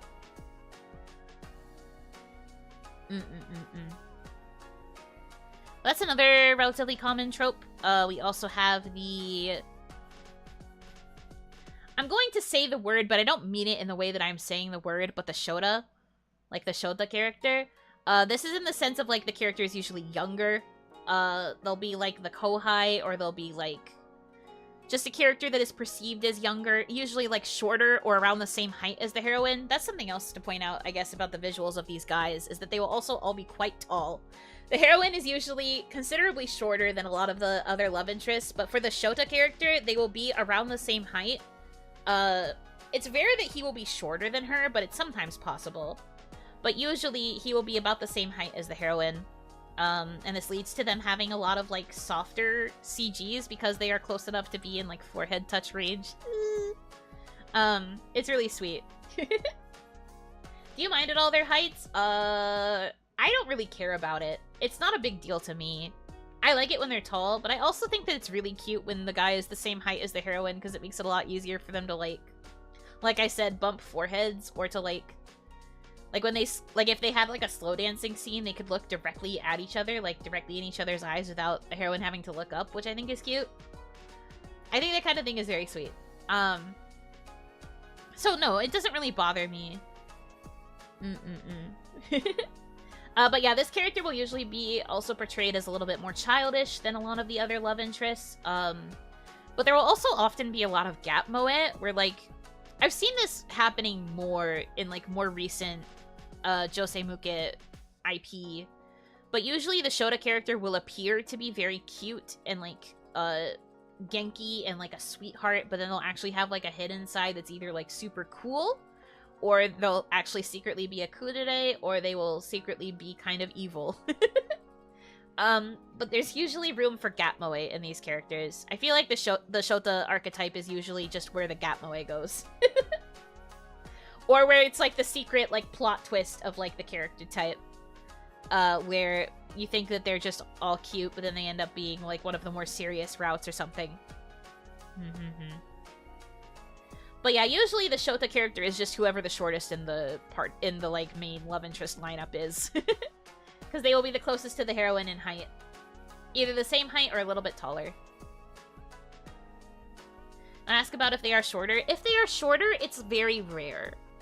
That's usually only if the character is like much younger than the heroine. Like if it's a high school setting, maybe, and maybe he's like a first year while she's like a second year, or maybe if he's like in his last year of middle school or something, and she's a first year in high school, then he'd be considerably shorter. But like, generally speaking, it's around the same height, maybe just a little bit taller. A lot of Otome heroines tend to be kind of on the short side. At least compared to how tall the men get. Okay, so that's the description of the Shota, and then we also have the mature or older man. Sometimes there will be characters who are just like considerably older than everybody else in the cast. Again, it depends on the Otome, or it's just a character who just seems more mature than everybody else. These are often also portrayed as like borderline, I don't want to say bada because it's not entirely true, but they will usually have more muscle to them compared to the other characters. They will have more muscle. They will often have like facial hair, maybe like a goatee, or like a sort of like short beard. They might have like, these are also often lined up with like the Megane character because they wear glasses. And they'll also usually have like some of the deeper, more like growly seiyuu voicing them, like ones who are known to have like a super low voice. But these are usually like mentor characters to the heroine. They will often be not necessarily like inherently teachers. They won't necessarily have like an inherent power dynamic over her, but they will serve as a mentor a lot of the time. And then it's usually just like, that's where you go if you want to feel taken care of. They'll give you good advice. They will usually be in a more like stable situation than the heroine is, so they can offer a sense of stability. They also will just look older than a lot of the other protagonists, not just in the sense of like looking older in terms of age, but like I said, musculature. They will just have more muscle a lot of the time, because a lot of Otome boys, as we have joked, tend to be quite slender. But this will usually be where the character has more muscle. They're also usually just like a stand-up guy. It's very rare that the older guy is like a sleazeball. They usually try to make him like a dandy of sorts. Dandy is like a subsect of like the older man archetype, but like it just means he's like a well-to-do gentleman. He will take good care of you. He will treat you with respect. You will be treated like a lady. Pretty decent type. I usually don't choose this type as my favorite unless it's a seiyuu bias. But I do like playing the routes a lot of the time because it can be quite refreshing. If you're playing with a lot of love interests that are like close to the heroine's age, sometimes it can get a little bit like dramatic and like too intense. I feel like the problems can still get intense on the mature route, but he's usually a lot more mellow and offers something a lot calmer. Okay. And then there is... I have to make sure I'm getting the definition for this one right. Hold on. So then there's the Dandere. That usually means characters that are, like, really, really shy, don't really express themselves all that much because of their shyness. These guys are considered very timid. These are also usually the routes where the heroine will take more of the initiative. The heroine will usually be the one to approach, the Dandere character and will, like... Sometimes even this will be the route where the character will, like, tease him and, like, get him all flustered and stuff. This is where you go if you really like teasing guys. So, like, they're really shy, and you have to kind of, like, encourage them. You'll probably get a lot of CGs or, like, sprites of them blushing a bunch and being really shy around you until they slowly open up. These routes tend to be a lot more sweet as well. To say you get typecast into these roles often, or do they generally voice a variety of types of love interests? I would say...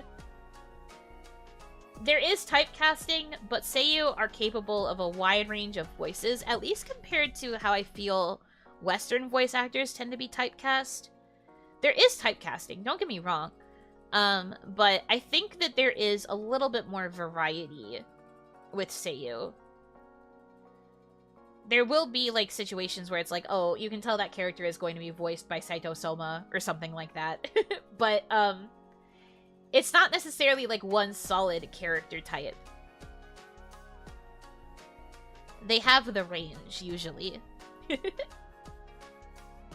Although some do tend to get more serious characters, and some tend to get more goofy characters, depending on their voice type. Like I said, Kimurio often plays the more, like, lighthearted characters, or, like, softer guys. He doesn't get to play as many serious roles, even though I like his serious voice a lot. Same with Eguchi Takaya. Eguchi Takaya usually gets cast in goofy roles because he has a very over-exaggerated voice a lot of the time. But when he gets to use his serious voice, or, like, his sweeter voice, I really like that too. So, like, it's there, but it's not as prevalent, I guess.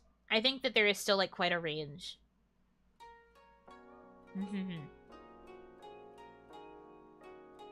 One week they're voicing an older character in some serious VN, and in the next one they play the voice of a super deformed pre-mascot. No, but, like, actually, that's just what it's like to be a voice actor. If you have the range, that happens more often than you think. That's why it's so fun. Okay. So then, also there's the Megane. Megane is usually a sub-archetype. I don't think there's necessarily just Megane is, like, the sole defining trait ever. Megane will usually go alongside something else. Typically the Kudere, but also... like I said, you can sometimes find it on the mature type or the older guy.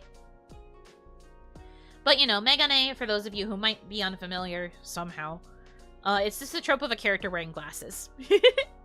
It's the character that wears glasses. I am neutral towards Megane. I do like it when a character wears Megane, but I don't need it in order to appreciate a love interest.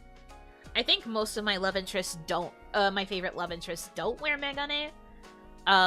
Although I say that, and, if you look at the thumbnail again, so 707 wears glasses. Our green boy from Amnesia, who I can't tell you about yet until we have the Amnesia discussion, wears glasses. Limbo from Bustafellows, he's the one with kind of the maroon hair. He doesn't normally, but he does have several sprites and at-home CGs where he's wearing glasses. I just thought that was interesting. There are actually a lot of things in common between these four love interests that I can't tell you until we have our Amnesia analysis. But there are a lot of things that these four have in common that I will probably discuss at another time. But you're Megane now? But that's because I'm being a dork. It's because I'm being like, but today I am here to discuss Otome.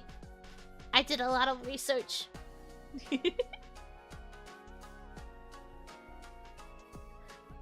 Although I do like Megane on women.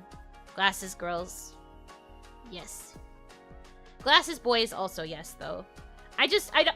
What I'm trying to say is I don't purposefully be like, they don't wear Megane, not interested. It's more just like Megane is a bonus for me. I do like it, It's just not my, it's just not my ultimate preference. The Insho, that's true. Insho also probably would wear glasses, like the student council president archetype. But that's less prevalent in Otome these days. I haven't played a lot of Otome in a school setting, so yeah. Megane is a good perk. It's like a nice little bonus. That's why I like the fact that Limbo has times where he has them on and times where he has them off. I like that he has both. It's very nice. I love that perk. I love that for me. Okay.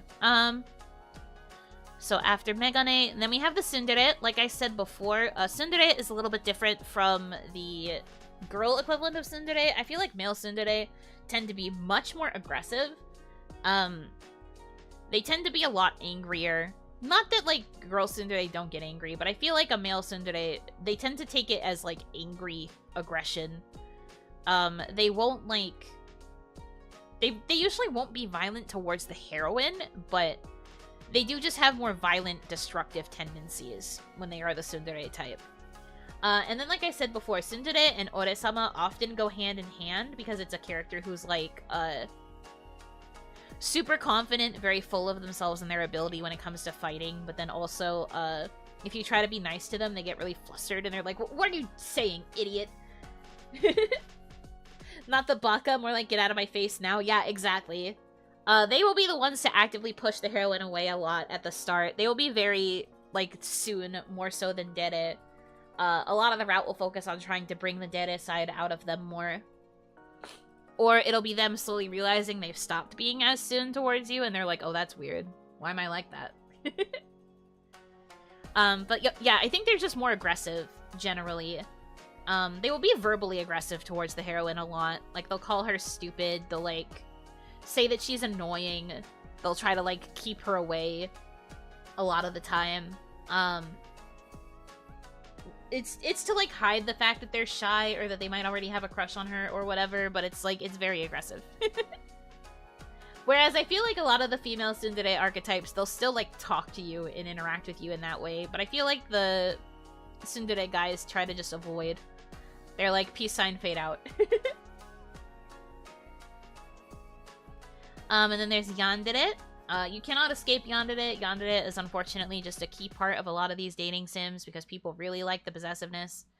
I would say particularly with Otome, there's a lot of Yandere.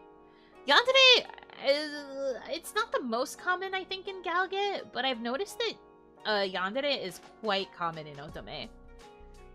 A lot of, like, bad endings or sometimes even, like, neutral endings will have a Yandere, like, tinge to them.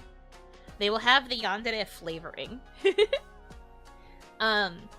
You know, we've talked about the one who keeps the girl in the cage. That's, like, the most common example. But I've noticed there's quite a lot of Yandere in the sense of, like... I think it's because girls tend to like it when guys have a form of power and also a form of possessiveness. They want to feel desired in that way. So a lot of times with the yandere, because that is desire taken to an extreme, to the point where they want to be, like, overly possessive, I think that's probably why you see yandere in a lot of these things. And it varies from things like locking her up in a room so that you can, like, stay with her always, or, like, just making sure she doesn't talk to any of the other guys, yada yada. But usually the yandere character will also be, like, one of the rich boys. Because he also is, like, able to take care of her needs while keeping her locked up. That's usually how they justify it a lot of the time. There are a couple examples of this that I can think of off the top of my head. But a lot of times the yandere is a character who's in an affluent position where people wouldn't really question him if he did these kinds of things. And then also, he has the ability to, like, technically get the heroine whatever she might need, so that she doesn't feel the need to go out. Stockholm Syndrome isn't real. Please, I don't want to get into that right now. I'm not going to get into this right now. But, like, it's not Stockholm Syndrome. Stockholm Syndrome isn't actually a real thing. At least not in the way that you're trying to describe it. That's not what it is.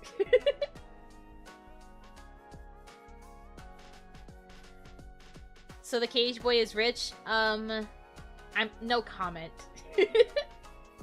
We'll get there, okay? We'll have the amnesia stream. We'll get there, okay? We're just not there yet.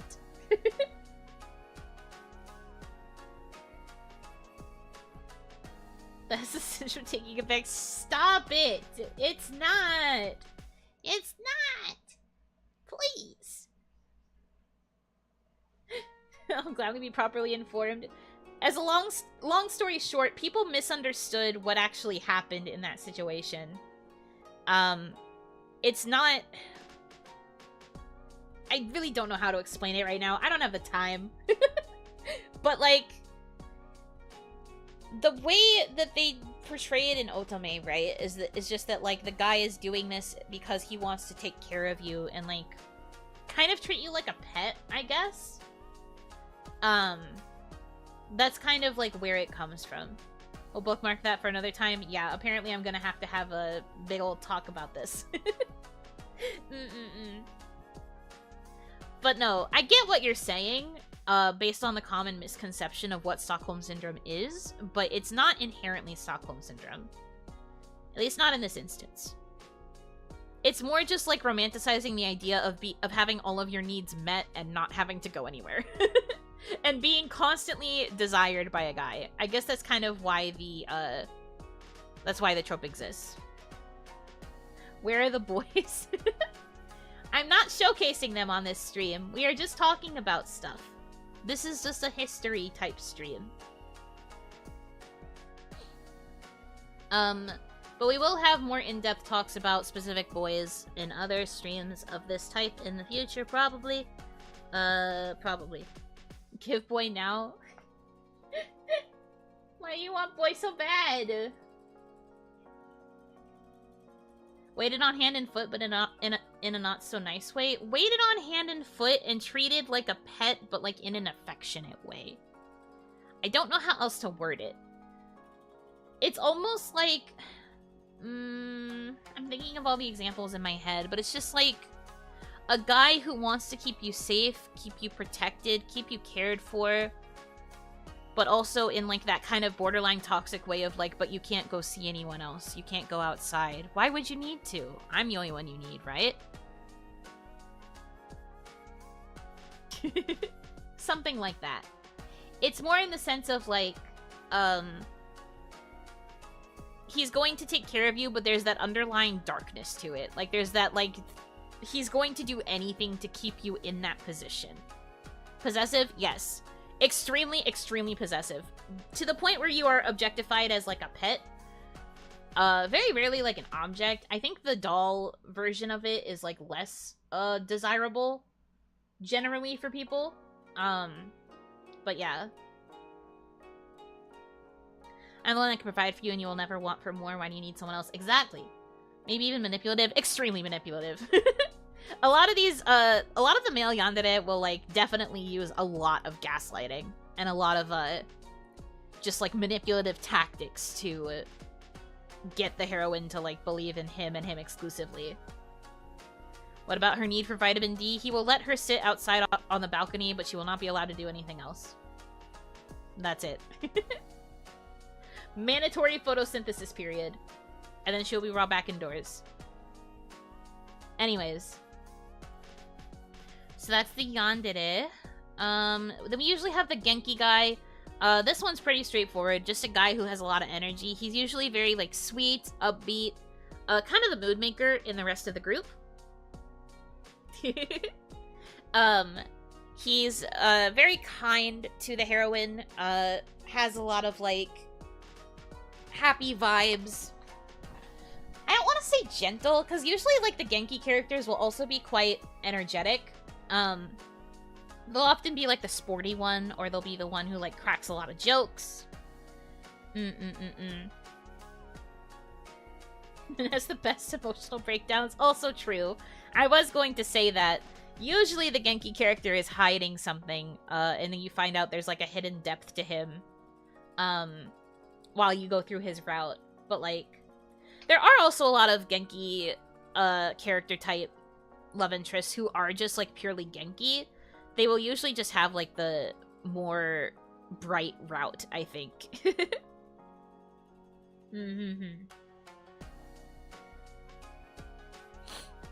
Ugh, sorry, my nose is itchy.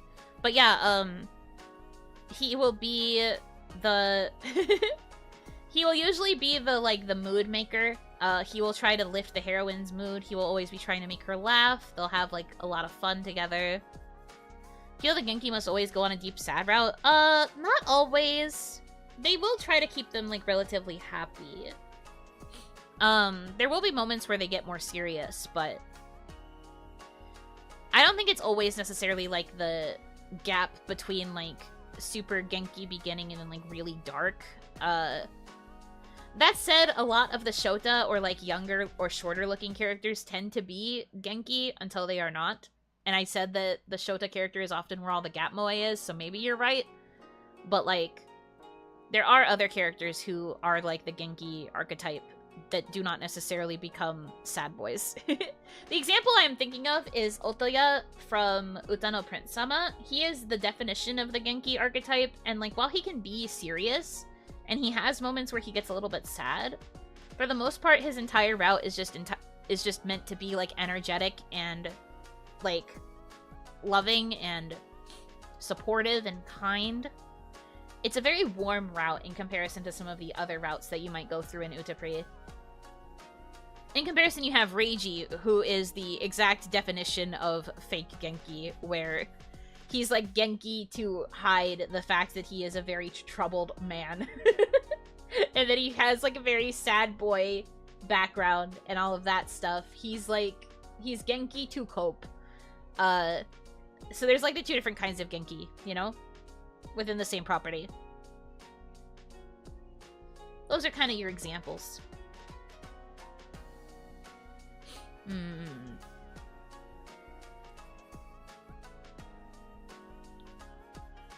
Relatable.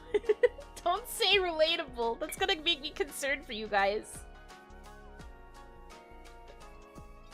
Blink twice if you need help. My goodness. Okay. And then we have... Okay, so these two kind of go hand in hand in a lot of ways, but there are differences. So we have the flirt, and we have the playboy. Now, I know what you're thinking, but you know, aren't those basically the same thing? And I'm going to tell you, yes and no. The flirt doesn't inherently mean that he is a playboy. So the flirt is usually just the character that will be the most romantic towards you initially. Like, they're the person who's going to call the heroine, like, affectionate pet names. They're gonna be the one who, like, kisses the back of her hand, or, like, tilts her chin up so that she looks him in the eye. Says a lot of, like, flirty comments towards her. Like Brock? No.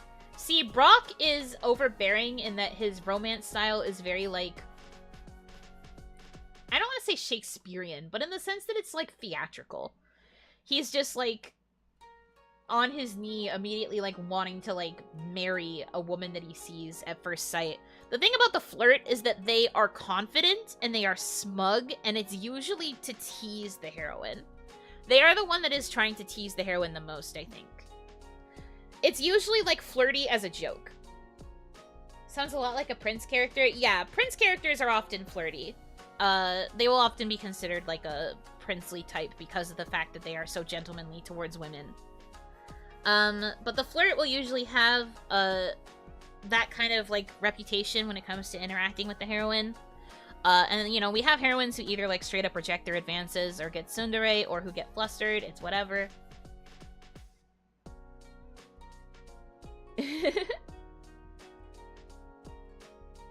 Do they ever want them, or do they just enjoy the tease? Well, the route usually starts with them doing it to tease her. And then it slowly becomes a, oh, I'm not teasing anymore. Usually there's, like, some sort of deep-seated reason for why all they do is flirt. It's usually, like, a desire to kind of keep someone away, or to, like, keep them at, like, a distance that he is more comfortable with, so that he doesn't have to, like, get to know them on a more personal level. But as the heroine kind of breaks through his walls and starts to see into his more vulnerable side, that's where he's like, oh no, I'm being vulnerable. This isn't what I wanted. But he usually will just flirt to tease the heroine more so than anything. He will also sometimes tease and even potentially flirt with some of the other male love interests to fluster them. Like, his goal is just to tease everybody around him. I feel like the flirt characters are usually the ones that are the most secure with their sexuality in that way. They will literally, like, act this way with everybody. Sometimes the stuff they say to the other male love interests is very, like, flirting, like, romance coded, and I'm just like, now hold on. Now pause. Zelos, yeah, I would say, okay, well, Zelos is an example of a combination of flirt and playboy, but I haven't gotten into describing what the difference is yet, but yes, kind of. Zelos is, like, both flirt and playboy, depending on your interpretation of his character. But kind of, because he does act like that, at least with Lloyd. He doesn't really... For Zelos, he ignores the guys for the most part, or he makes a big show out of, like, being really affectionate towards the girls, and then if any of the guys say anything, he's just like, oh god, shut up, I don't want to listen to men talk. Which I think is more so a playboy trait, but at least with Lloyd, he does kind of, like, tease him in a way that's, like, different from how he talks about any of the other guys. Because he does not really do that with Regal or with Genus. He really only acts that way with Lloyd. So, interesting. Anyway, onto the Playboy. So the Playboy is usually similar to the flirt in that he has a lot of the flirty characteristics, but he uses that to surround himself with women. Specifically, he wants to have all of these, like, superficial relationships and receive this, like, artificial love from all of the women around him. To fill a void in his heart, basically. So these are the characters that will be surrounded by a bunch of, like, NPCs. These are also usually the routes where, you will have to fight off a lot of rival, female characters. This is usually where the quote-unquote villainess would be, if we actually believed that was a real trope, because it's really not. Playboy characters aren't usually host types. They can sometimes be the host, but, like, generally speaking, they just are really flirty and, like, purposefully do it to, like, have a bunch of women around them at all times to, like, fill a void. Sometimes it's a host type, sometimes it's not. But like, the thing about the Playboys is that they're doing it with the intention of kind of manipulating the women, almost. Whereas the flirt is just doing it to tease women. Particularly, they really only do it to tease the heroine. They don't really go out of their way to flirt with, like, other women. Especially not around her. The Playboy, though, the Playboy will flirt with other women. And will make it your problem. So in a lot of those routes, you are usually either, like, an outsider who does not fawn over him the same way that girls usually do, and that intrigues him, so he wants to try and charm you to get you to fall like everybody else does. Or you are one of his fans, but there's, like, something about you that's different, and it leads to you having a more unique connection with him. It's kind of, it's very rarely, like, anywhere in between that, but usually the more common thing is to have the heroine be somebody that's, like, on the fringes. Like, she's not a fangirl, she's not in the fan club. And that intrigues him, because he's just like, why doesn't she react like how every other woman does? I have to find out more about this girl. And, you know, he thinks that he's hot shit, so he's constantly trying to, like, flirt with her and, like, do the things that the flirty character type does, but in a way more sleazy way. I feel like that's the fundamental difference, is that the Playboy uses it to manipulate women and to, like, try and get his way with them, whereas the flirt character will just do it to, like, be teasing, and, like, it's usually pretty lighthearted. He doesn't usually mean it until later in the route when he's actually in love with her. Gaston with Belle? Well, Gaston doesn't really do anything regarding his, fan club. He kind of just ignores them, doesn't he? Like, he knows they exist, but he doesn't particularly, like, take advantage of them fawning over him that much. He just allows it. His primary focus is still always Belle. But yeah, he does try to use his, swabbiness to, like, charm Belle. I've seen that he becomes intrigued by her disinterest so many times in anime and other things because it's like, I don't know. I guess it's a way to show that, like, I wish I could explain the popularity of the trope, because I've seen it a lot too. But I don't really know what makes it so popular. But yeah, usually the route will be about his interest in her and him like slowly losing interest in other women because he's so focused on trying to figure out this girl specifically. And then he realizes, oh shit, I'm actually in love with her. That's new. And then he'll like start being more loyal eventually. Eventually. And that's usually the Playboy route. It's similar enough to the flirt. They have a lot of similar, like, core traits, but those are the fundamental differences. A flirt is not inherently a Playboy. Although a Playboy is often a flirt. Make sense? I hope so.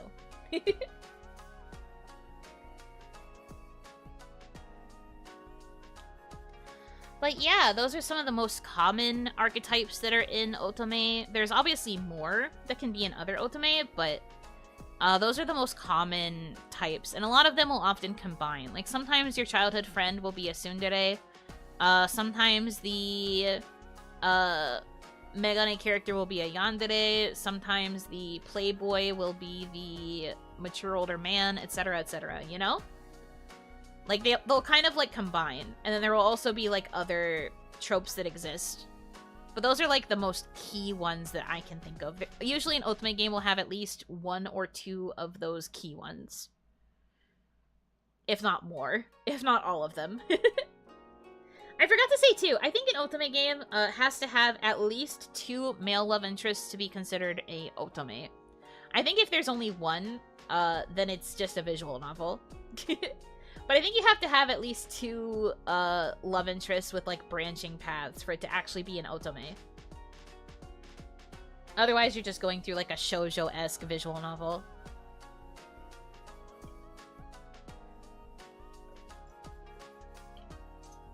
Usually there's the obligatory love triangle. Okay. The similar vein to my argument on Stockholm Syndrome, what people think are love triangles is not a triangle. It's a V. Because it's the 2 guys that are interested in the girl. If it was a triangle, that would mean that the guys have interest in each other, and it would become a closed shape. It's not. It's usually 2 guys who are interested in one girl, so it's a V shape. It's a love V. So usually when we talk about things like that, I'm going to call it a love V. Is there a supporter but not romanceable character type in Otome, like Sunohara from Clannad? Technically, you can pursue Sunohara. You just get a bad ending. You just get a bad ending because he doesn't have those feelings for you. Shape semantics? Yes. What if the guys are interested in each other? Well, then that makes this a totally different game. Love angle doesn't roll off the tongue. That's why I call it a love V. That's why I call it a love V. Love V rolls off the tongue pretty well. Also sounds like you're saying lovey, which is like a cute nickname. Anyway. Back on topic. Yeah, the heroine will usually have a best friend character that you cannot date. It is usually a girl. Sometimes it will be a guy, but it's usually a girl. Either she'll be like a coworker, or she'll be like a best friend, or she'll be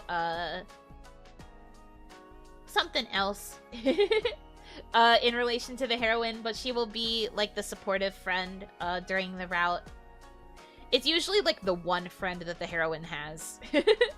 The heroine will have other friends, but it's usually just the one character that she talks to the most. Never heard Love V before. Is this a Yuno invention? I saw it like a long time ago on like some social media site. I can't remember if it was Twitter or Tumblr, but I was like, you know what? That's so true. It's not a closed shape.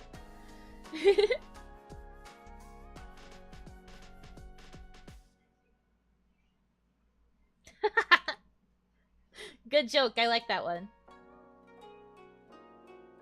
Do character archetypes play that big of a role in what role you want to play through first? Okay. So, if we're going to talk about my taste in Otome specifically, if her childhood best friend is a guy, the plot always demands he is interested in her since they were kids. Not true. Not always. Not always true. Or if they do, they still don't make him romanceable. In the case of an Otome game specifically, the male childhood friend will just be very protective of her, and he will butt heads with the love interest because he wants to protect her. It's not always out of romantic feelings. Sometimes it's out of his desire to be like an older brother type character to her. But it's not inherent that he's going to be romantically attracted to her. That is a misconception. Do character archetypes play that big of a role? So for me, when I look at it into an Otome game, here are the 3 things I look at. The first thing will be the art. If the art style appeals to me, I will look into everything else. Sometimes if an art style doesn't really, like, jive with me, I will ignore the Otome. But if I hear good things about the Otome, I will reconsider that.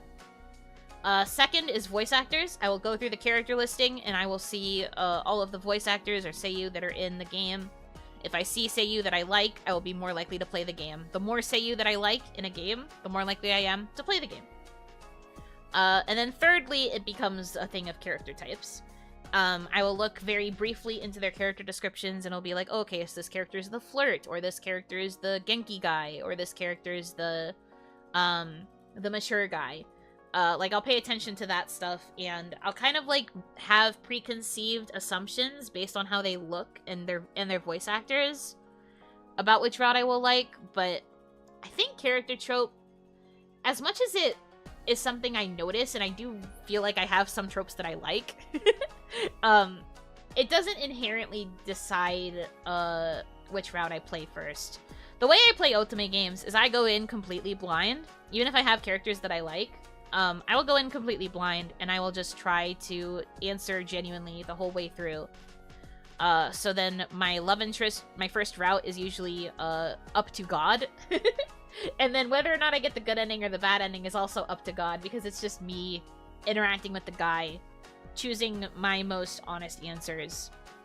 So then once I go through that playthrough, then I actually go through and I start picking out, like, characters I want to pursue next. But that's just how I do it. It's different depending on who a person is, and, like, how they like to play their games. Is your taste in Otome something like Goody Two-Shoes Guy probably blocked? Not always.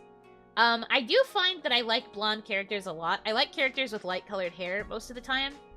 I also really like green eyes the most, but I will look into, like, other, like, bright, bold eye colors. I really like pretty boys, I guess. Sometimes I will be more interested in the older character. As long as they are pretty, or if I think that they are cute, it will be okay. Blondes typically always win. That's not true for me, at least. I don't always go blonde. I do like them, but I don't always pick blondes. But, like, light-colored hair is usually what I go for. I really like pink-haired guys a lot, actually. I'd probably choose a pink-haired guy over a blonde guy. Do you tend to complete all routes? Yes. I try my best to complete all the routes, and also if every route has a CG tied to it, I do every route that has a CG. So for example, Cupid Parasite has like a true end CG and a normal end CG. And there's like, I think there's only a few other endings that have CGs. So I try to get all the CGs at the very least, but I like to experience the whole story if I can. Although, admittedly, I do try to avoid bad endings, if I can help it, because bad endings make me sad. Bad endings bum me out. So I try to save bad endings. What I did for Bustafellows is I would get the true end first, then I would get the normal end, and then I would get the bad ending, and then I would play the bonus episode that had, like, more lighthearted, fluffy romance stuff to, like, cure my depression from the bad endings. I only played the bad endings because they had CGs. If the bad endings don't have CGs, then I'm just like, maybe I won't. Or I'll save it until I know I can handle it, because bad endings make me so sad.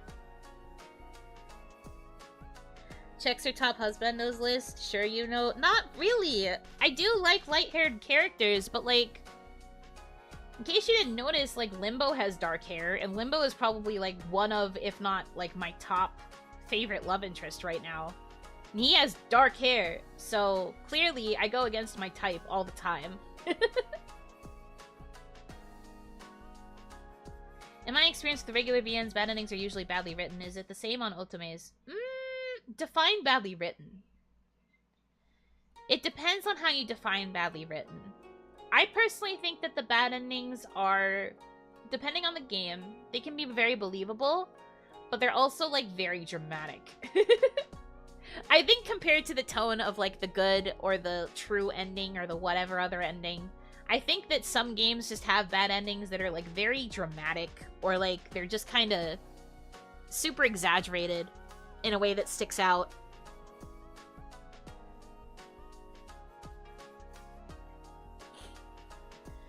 Out of character and rush, sometimes even ignoring established rules. I'm thinking about the bad endings that I have experienced. I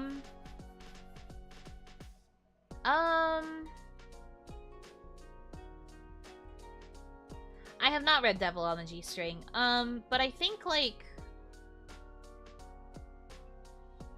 I can't think of any that, like, went against established rules. At least not off the top of my head. Usually it's just situations that end in tragedy. A lot of bad endings in Otome games, at least the ones that I have played so far, have just been tragic endings. I haven't really played any of the bad endings in Cupid Parasite because they don't have CGs. I only played a couple for one character, and they were just kind of meh. I thought they were a bit boring, but, I don't really think that they were badly written. I just think they were boring.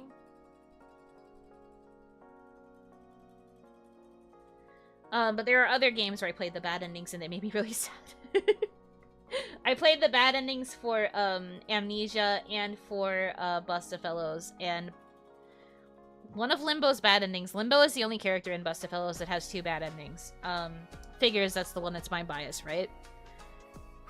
One of Limbo's bad endings has a throwback to this scene where he's playing a certain song on the piano for Teuta, and I'm trying to not spoil this, but basically the piano song comes back in a very, very sad way, and that impacted me so much after I played it that any time I hear that song now, I cry.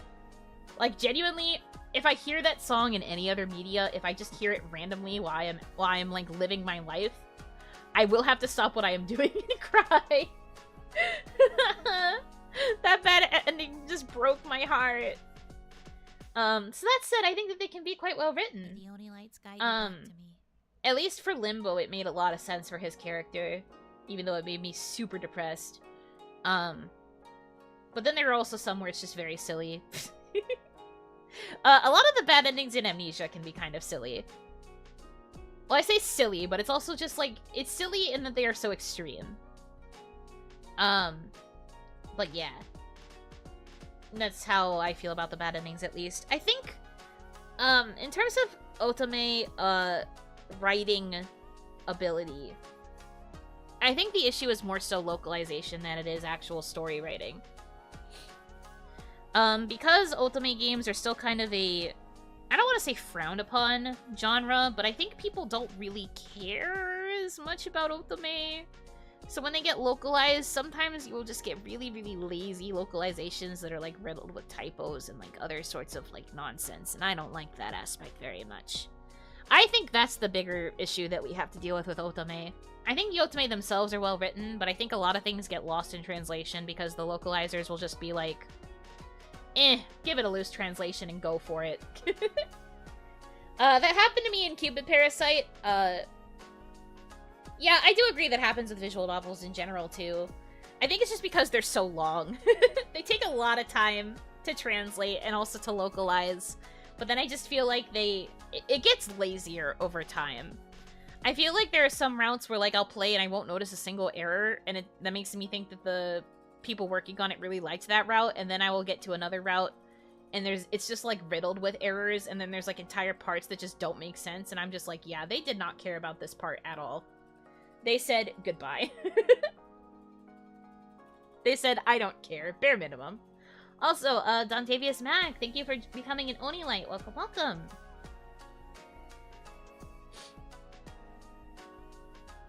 Localizers don't see a lot of money in Otome, considering girls aren't scared to spend a ton of money for an anime boy. Yeah, I know. I'm glad that it's starting to get localized more, but the problem is that these localizations aren't always high quality.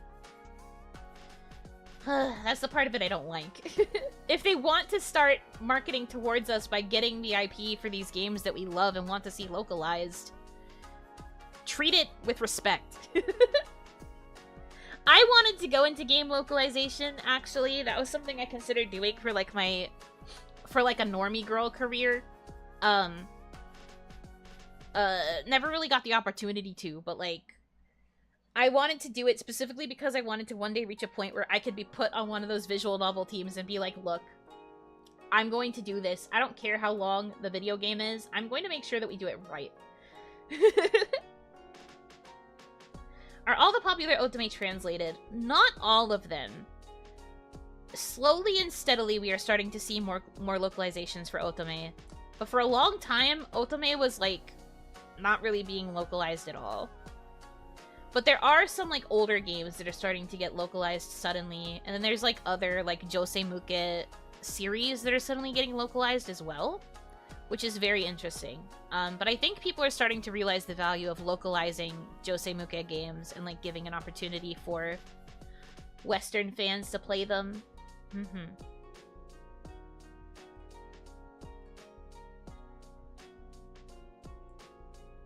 Yeah, finding fan translations for Ultimate games was nigh on impossible. It was either be shoujo games or BL. This is correct. There are practically no fan translations. The closest you could ever get to experiencing an Otome would be, if it ever got an anime, and then the anime got subtitled. That was kind of it, really.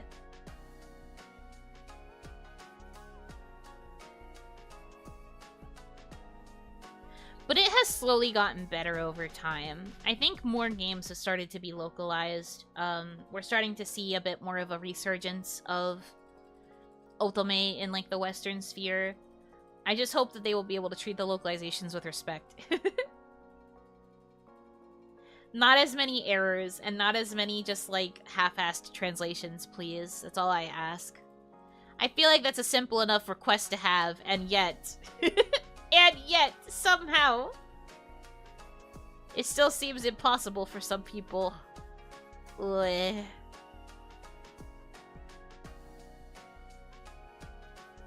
Remember there's one I really liked named Prince of Stride, which is about parkour. Yeah, Prince of Stride! Oh my god, I haven't thought about Prince of Stride in so long. Oh my god, I love Prince of Stride. Whoa, I love Prince of Stride.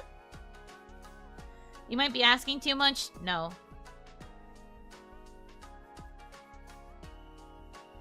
Don't even joke about that. I do not think it should be that hard to show a little bit of care when it comes to localizing a video game.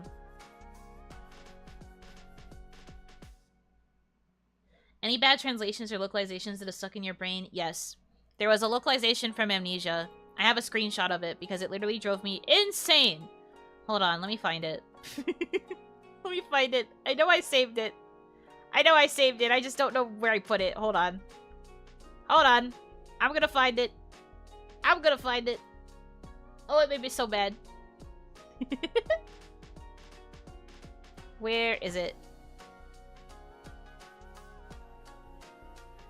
Where is it? Hold on. Sorry. I have to go through my friggin... all of my... all of my, like, image dumps. But no, there was one line that literally, like... I was so baffled. I was just like, how could you do this? How is it even possible to do this? Where is it? It's not in this one.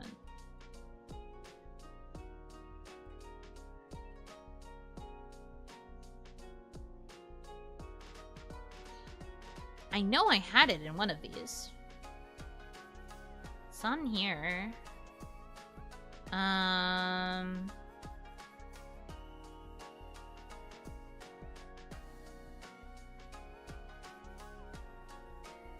It wasn't in this. Would I have put it in here? No, I don't think so. Maybe it was this? Okay. The Yuno stash. There, here it is. Okay. Alright, so I'm not gonna tell you which character said it. obviously. But there was this part, it was like a very, it was a very intimate part of this part of the Otome. This is for Amnesia, okay? This is for Amnesia, but here's one of the lines that literally, I saw this and I was so mad. I was just like, I have to affect change. This is an affront. Okay, hold on, I have to find, I have to find the right voice for this. Okay. Then, when I touch you, I'm more harder to let you go. What did he mean by this? What did he mean? Elaborate! Clearly, you know that they meant something like when I touch you, it's hard to let go of you, right? Or like when I'm holding you, it makes me not want to let you go. But I'm more harder? Who? What? How dare they? So offensive. Literally, it makes me so mad to this day. So mad to this day. What does he mean with that? That's what I'm saying. Explain, sir. That localization choice gives me so much. Oh. I find it harder. No, that's a bit too formal for how he talks. He would just say, every time I touch you, it gets harder to let you go, or something like that. Widowy unweedable. For real, though. Widowy. Widowy. So hard to weed. Genius writing shows he's so struck by the heroine's beauty he can't form a complete sentence. Okay, do you want a side of tears to go with your cope?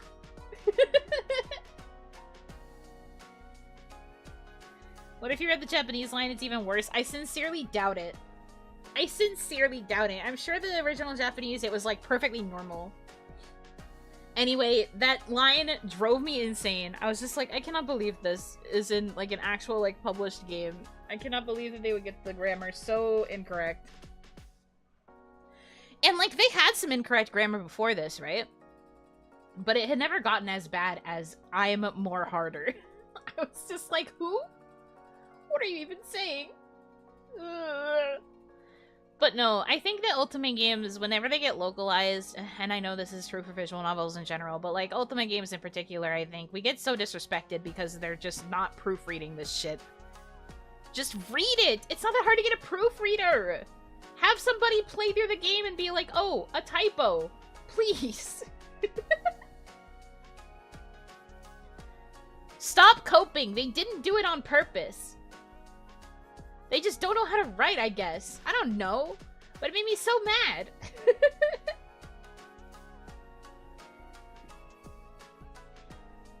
No.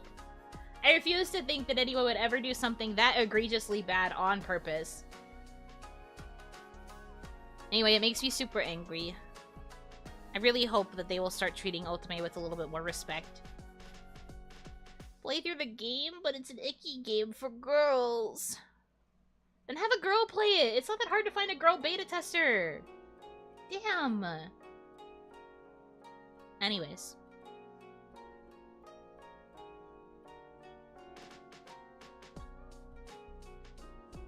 There's something in Cupid Parasite too. There was like a whole section of a route that I was playing. I was super invested in the route of this story for like a really long time, and then they got to a particular scene, and I think this whole section must have been handled by somebody who really did not care, because the translation quality took such a nosedive. I genuinely did not know what was happening during that entire section. The grammar and the spelling and everything was just so bad, so repetitive, so hard to understand that I just could not tell what was actually happening in the scene. And the main heroine in Cupid Parasite is not voiced, so I could not use her voice to get a gauge of what was being said or done. I could only gauge what was happening based on listening to the love interest talk. And even then, I'm still not like the best at Japanese, so I was sitting there listening to what he was saying and trying to guess what it was supposed to actually say in the translated box. And I was just like, I feel like this is off somehow. And it was so awful. And then it got normal again once we were out of that particular scene. But, like, that whole, like, section of the game was just bad. And it was, like, almost 2 hours of the route. I was just like, huh? How could you do it like that? Honestly, I wouldn't be surprised if it was a machine translation and that whoever was in charge of that section just chose to not proofread it. And that makes me really, really upset. Because I really liked that character. He's my second favorite in the game. I really liked his route. And the route was pretty good afterwards. Yeah, it was 2 hours of poorly translated freaking nonsense, gibberish. And it made me so angry because I feel like I missed like a lot of like the core part of the route because I couldn't understand it.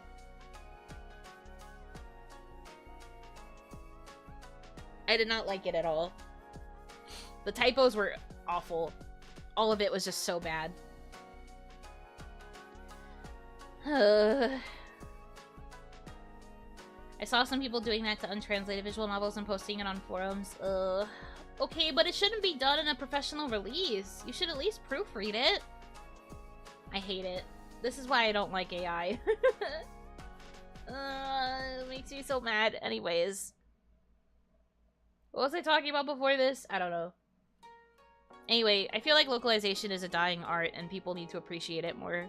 Please appreciate localizers. They put in a lot of work to make these games understandable to audiences in other languages. There's more to it than just, like, accurate translations. It's all about, like, making sure that the game just makes sense culturally as well. Yeah, I wouldn't do that typo, though. No, AI is bad enough, that it could produce typos.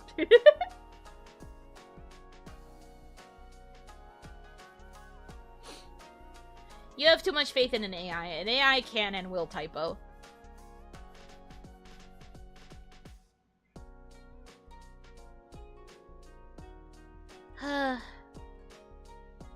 Anyway, I'm just very passionate about a lot of creative fields, and I want them to, like, have their jobs and, like, do their jobs well.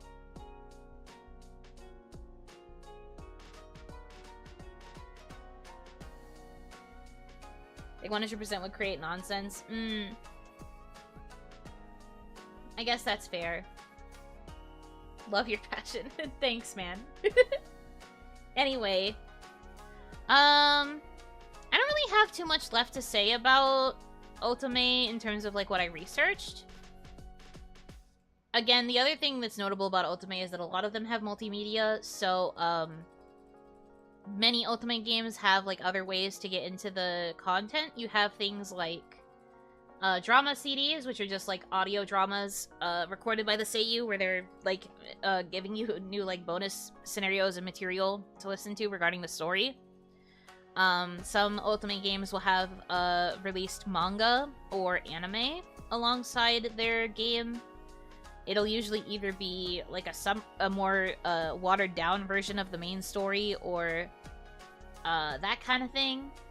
And then you also get things called fan discs. Now, fan discs are another game, kind of like a sequel game, but it is usually considered lighter. The routes are shorter. You can usually also choose right away which story you want to go down, because it's implied that you already beat the main, like, the original route. So you can, like, just choose a route and get through it a lot faster. But a fan disc is usually, like, supplemental game story stuff that either takes place within the original canon of the game or is a sequel. And you get, like, it's focused more on, like, the fan content. That's why it's called a fan disc, because it's, like, fan service. It also, yeah, it sometimes can be, like, a silly spin-off story from the original as well. Sometimes it doesn't take itself as seriously, and it'll be more of, like, a parody. For example, Amnesia has, I think, like, 3 fan discs. 2 of them have been localized. There's one more that needs to be localized, but... 2 of them have been localized. One is, Amnesia Later, and the other is Amnesia Crowd. Amnesia Later is where the after story is. Those stories are, like, after the main, route, where you are actually, like, experiencing, like, dating life with your respective boy. And it's just kind of like it's a more wholesome, like, experience, because it's just, like, about dating, and you get, like, cute CGs and stuff like that. And then Amnesia Crowd is the more, like, actual, like, fan disc type of fan disc, where, Crowd has options that are called, like, the suspense story and the, I think it's the sweet story, I can't remember. But it's a combination of sweet and suspense, where, you have a cafe minigame that you play in order to unlock the sweet stories, and then you get, like, supplemental content of, like, the other characters interacting with each other, as well as the heroine. Very cute. And then you have the suspense stories, which are events that happen within the canon routes of Amnesia. So, like, within the main game, you get, like, extra things that happen, and it's kind of like, it's usually from the perspective of the guy, but something happens to the heroine, and he has to save her.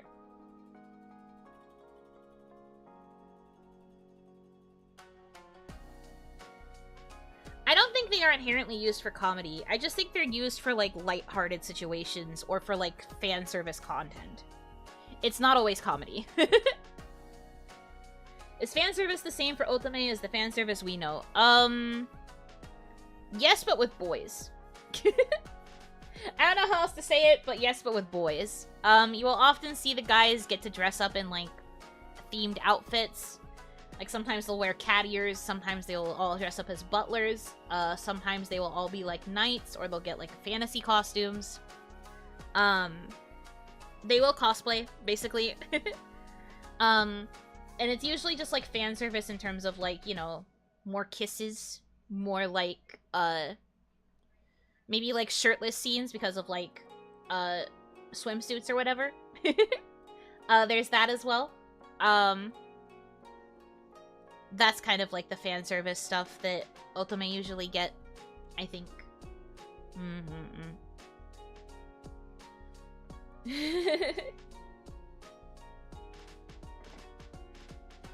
But yeah, it's like, it's a form of fan service, but girls have different desires for fan service than guys do. For guys, it's just, I want to see boobie, I want to see butt. And that's fine. I agree with that kind of fan service. But, like, for girls, the fan service is more just, like, them guys being, like, sweet, saying really, like, sappy romantic lines, generally being, kind to them, lots of smooches, that sort of thing. That's offensive, but it's also true. I don't mean it literally, you should know that. I'm joking, I'm joking.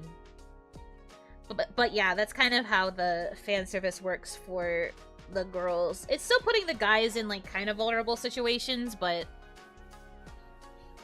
different things embarrass guys as opposed to girls.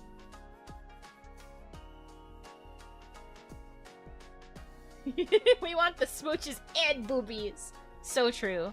Honestly, I'm right there with you. I want smooches and boobies too.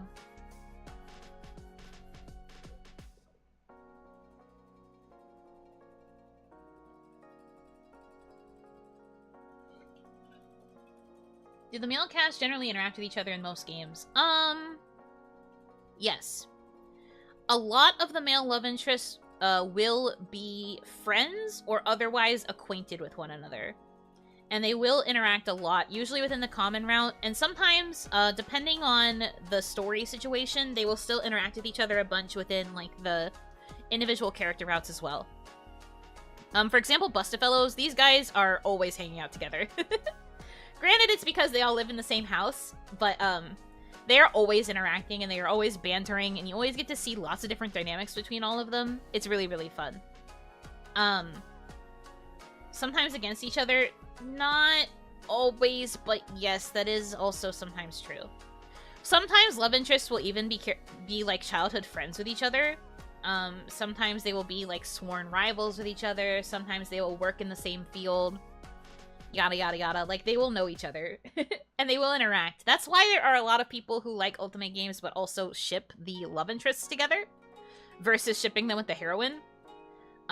Because a lot of times there's just a lot of, like, character development between the dynamics between all the guys. So sometimes you will have people who play Ultimate games and then they will more so ship the love interests together than they would ever ship her with the heroine. Ship them with the heroine, I mean.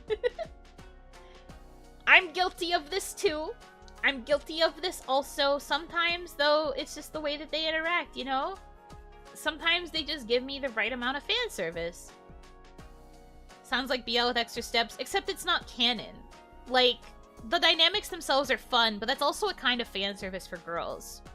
Like, girls kind of like it when they get to see boys, like, goof around and be friendly with each other like that. Or they like seeing guys, like, butt heads and be rivals. That's, like, a type of fan service for girls, too. Or, you know, for some girls, there is something appealing of having two boys fight over her. So they like that dynamic of it, too. Like, there's fan service in having these guys interact with each other. Personally, I'm a big fan of guys being dudes. I love when the main cast of guys can all just, like, be silly with each other. Or, like, banter with one another. And it's like, more so lighthearted than, like, actually having any sort of malice to it. I love that. Not even from, like, a shipping lens. Just in the sense of, like, I think it's cute. I like that they get along. I like that it feels like everybody's a big group of friends.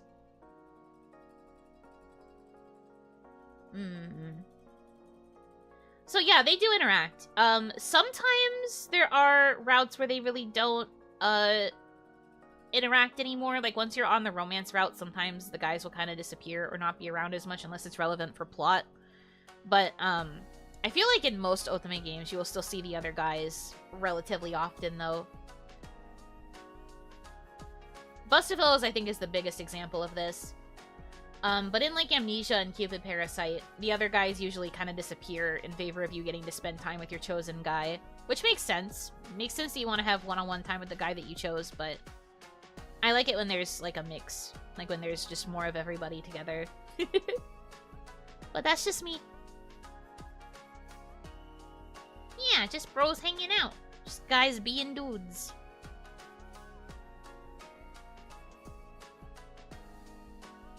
But yeah, depending on the story, they will interact with each other like that. Yeah.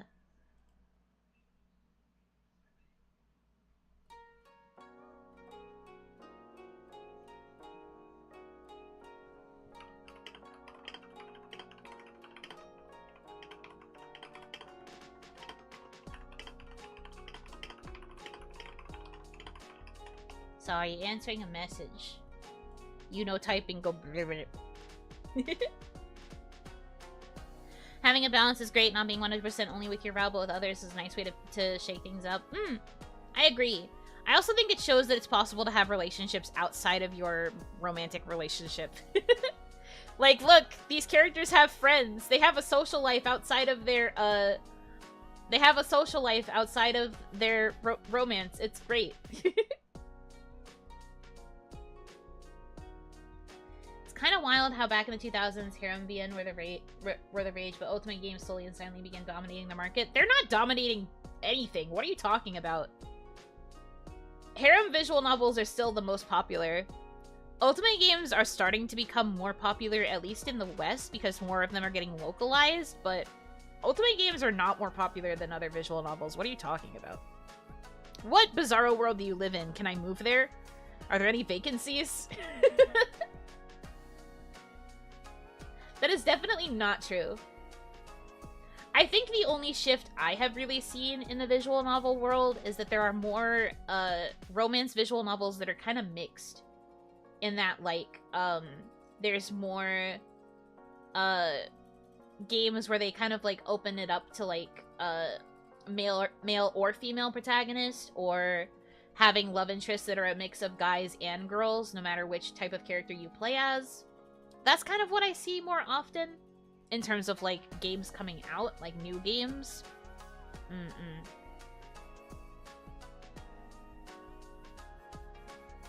What you wouldn't give to live in that world. Exactly. I would like to move in.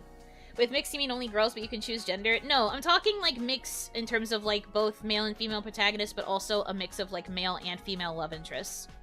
Mystic Messenger is an example of this. Like, even though it's not as explicitly romantic as the other routes, the MC can still date Jaehee. You can still be romantically involved with Jaehee. You can be gay with Jaehee.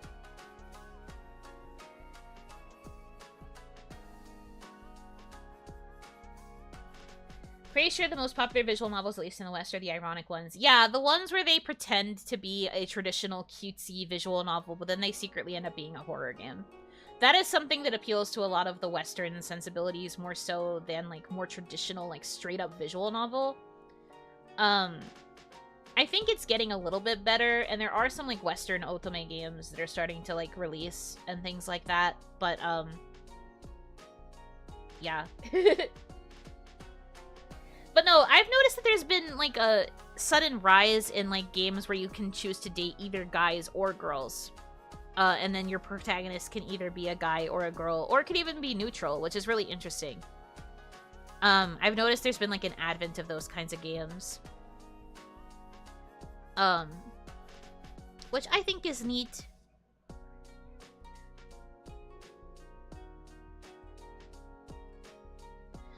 I personally feel a lot of the talent in the VN scene has shifted to gacha. Yeah, no, I kind of get it.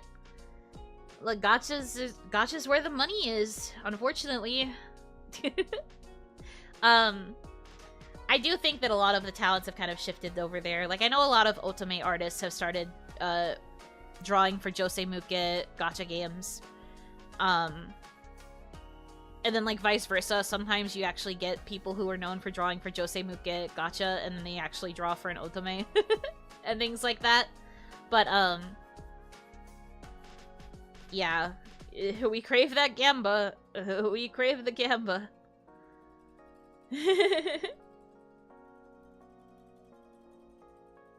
Marvelous constant localization of Otome games fooled me into thinking it was more popular. Marvelous hasn't been localizing that many.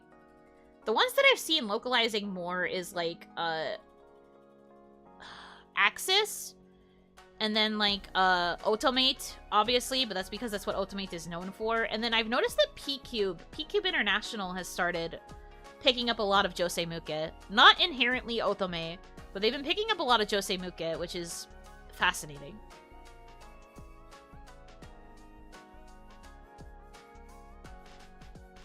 But no, in terms of, like, games, I don't want to make it about localization, because localization doesn't inherently mean there's, like, a new demand for, like, the genre. I am aware that there is an increase in localization for Otome, but it's not like these are new games. These are in some cases, they're very old games that are only just now getting a localization. Like, Norn 9 didn't have a proper localization for a long time, but it only recently got, like, a localization released on the Switch, and I was like, Norn 9? That series is old, bro. What? But it only recently got localized. That's the part that's crazy. It's more like catching up with the market? I guess so. I do think in comparison, some Otome games that are newer are getting localized faster than some of the older games ever did. I will at least agree with that much. But no, it's like, it's just interesting to me. Weird stuff.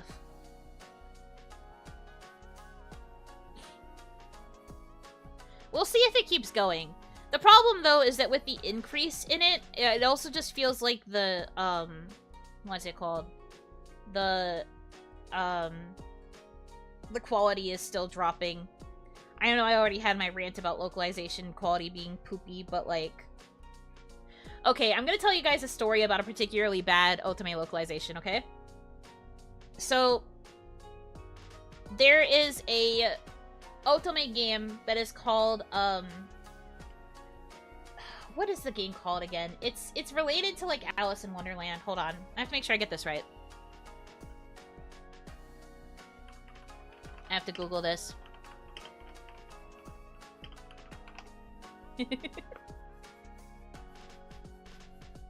Where is it? Where is it? Where is it?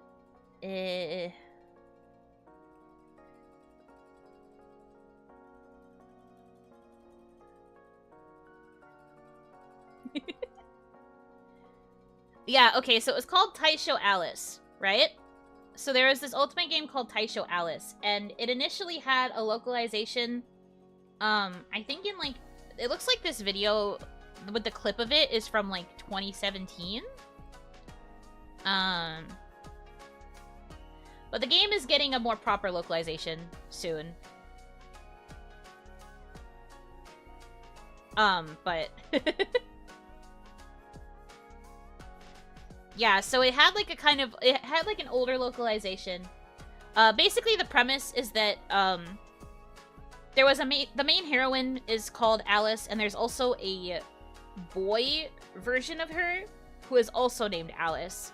And the way this is handled in the Japanese version is that one is written with the hiragana arisu, and then the other is written with the katakana arisu. They are both Alice, but they are written in a different way, and that's how you differentiate the two characters. This makes a lot more sense in Japanese because of the different alphabets, right? So how do they choose to localize it? You might be asking yourselves. Well, I'm here to tell you. Here is the direct dialogue from the game when it came to them making this distinction between themselves. Fine, I'll be katakana Alice, and you will be hiragana Alice, or arisu. Or when we write it, we'll put it in parentheses, so everyone knows it's temporary.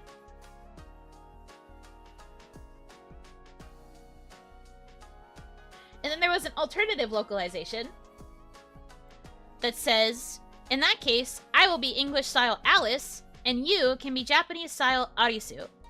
Or what? You want me to call you Alice with a question mark at the end? Is that what you want?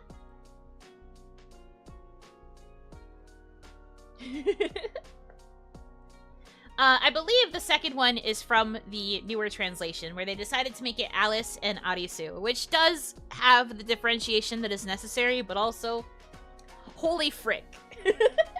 The original one, the hiragana Alice and the katakana Alice, was definitely a choice. That was definitely a choice that they made when it came to localizing that section. But they changed it up in the newer one, so it became Alice and Arisu, which is better. At least you can kind of tell what was intended there.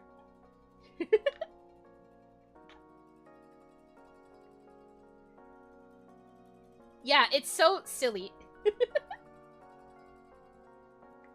That is a very, that was like a memed upon, example of, like, bad localization for Otome. You can basically change the way you write the sentences, make one American English and make the other one British English. Yeah, but, like, that gets complicated, because they are supposed to be, like, mirror images of each other. They can't be, like, too different in terms of how they speak. They just have to have, like, different names, you know? Have you thought about how you would localize that scenario? I mean, if I had to choose, it would probably be something similar to the Alice and the Arisu bit. I probably would have just, like... See, it's difficult because when the characters speak, because this is another... Otome are fully voiced, so you can't really have them, like, re-record these lines. If I could have had them re-record, though, I would have had it just be, like, Alice and then maybe Al? But that's how I would have done it if I could have them re-record. But since I can't, there has to be a way to have them both still be called Alice, but still differentiating which one is being talked about. I think the closest we could ever really get is the Alice and the Arisu, because there's just no other way to really... There's just really no other way to do it. I guess maybe you could have them spell the names differently. Like, you could have had it be that, like, one is Alice with a Y, so it's A-L-Y-S. Or then it's... And then Alice with, like, the traditional spelling. I wouldn't know how else to do it. If it were me, I'd refer to the male Alice being Ellis. But that's the thing. It's being said as Alice. If it was Ellis, they would have to still re-record it to get the eh sound. I'll be Alice and you be Alice with a Y. Yeah, exactly. Alice and John. Alice. That's how I would do it, I guess. But, like, I still don't really think there's any inherent good way to get that part right. It's a very weird localization thing to have to do. But Hiragana Alice and Katakana Alice was such a big meme within the Otome community for so long because it was just such an obscure, stupid way to say it. Like, they were literally called in their boxes Hiragana Alice and Katakana Alice, and it was like, hello? Who? The challenges of localization. Indeed, this is why you guys should appreciate localizers. They put a lot of work into making these things make sense in English. Even if they make these weird choices. Where Romaji Alice, so true. The third Alice enters the ring. It's Romaji Alice with a steel chair. Callus and Hallis. Ew. I hate that. That's so yucky. Gross.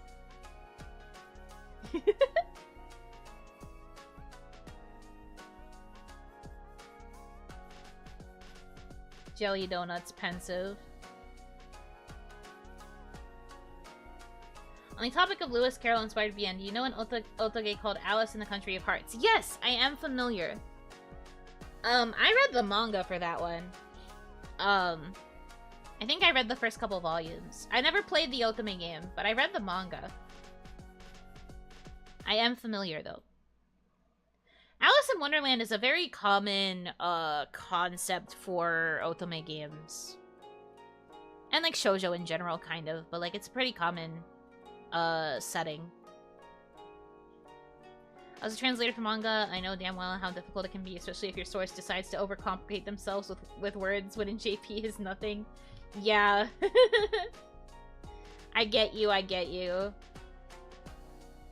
It's just that there are so many things that don't really have to be said in Japanese, where, like, in other languages you kind of have to fill it in. That's the part of it that gets a little bit difficult.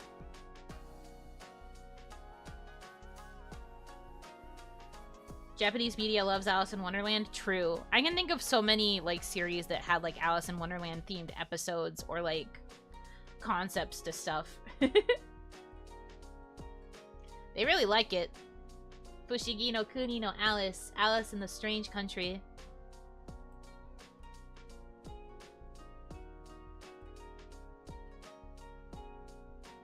Not only that, you have to word it in a way that doesn't feel out of character. Mm-hmm. It is quite difficult. There's the Alice in NYC song. Yeah, I like that song. It's fun. Whoopee.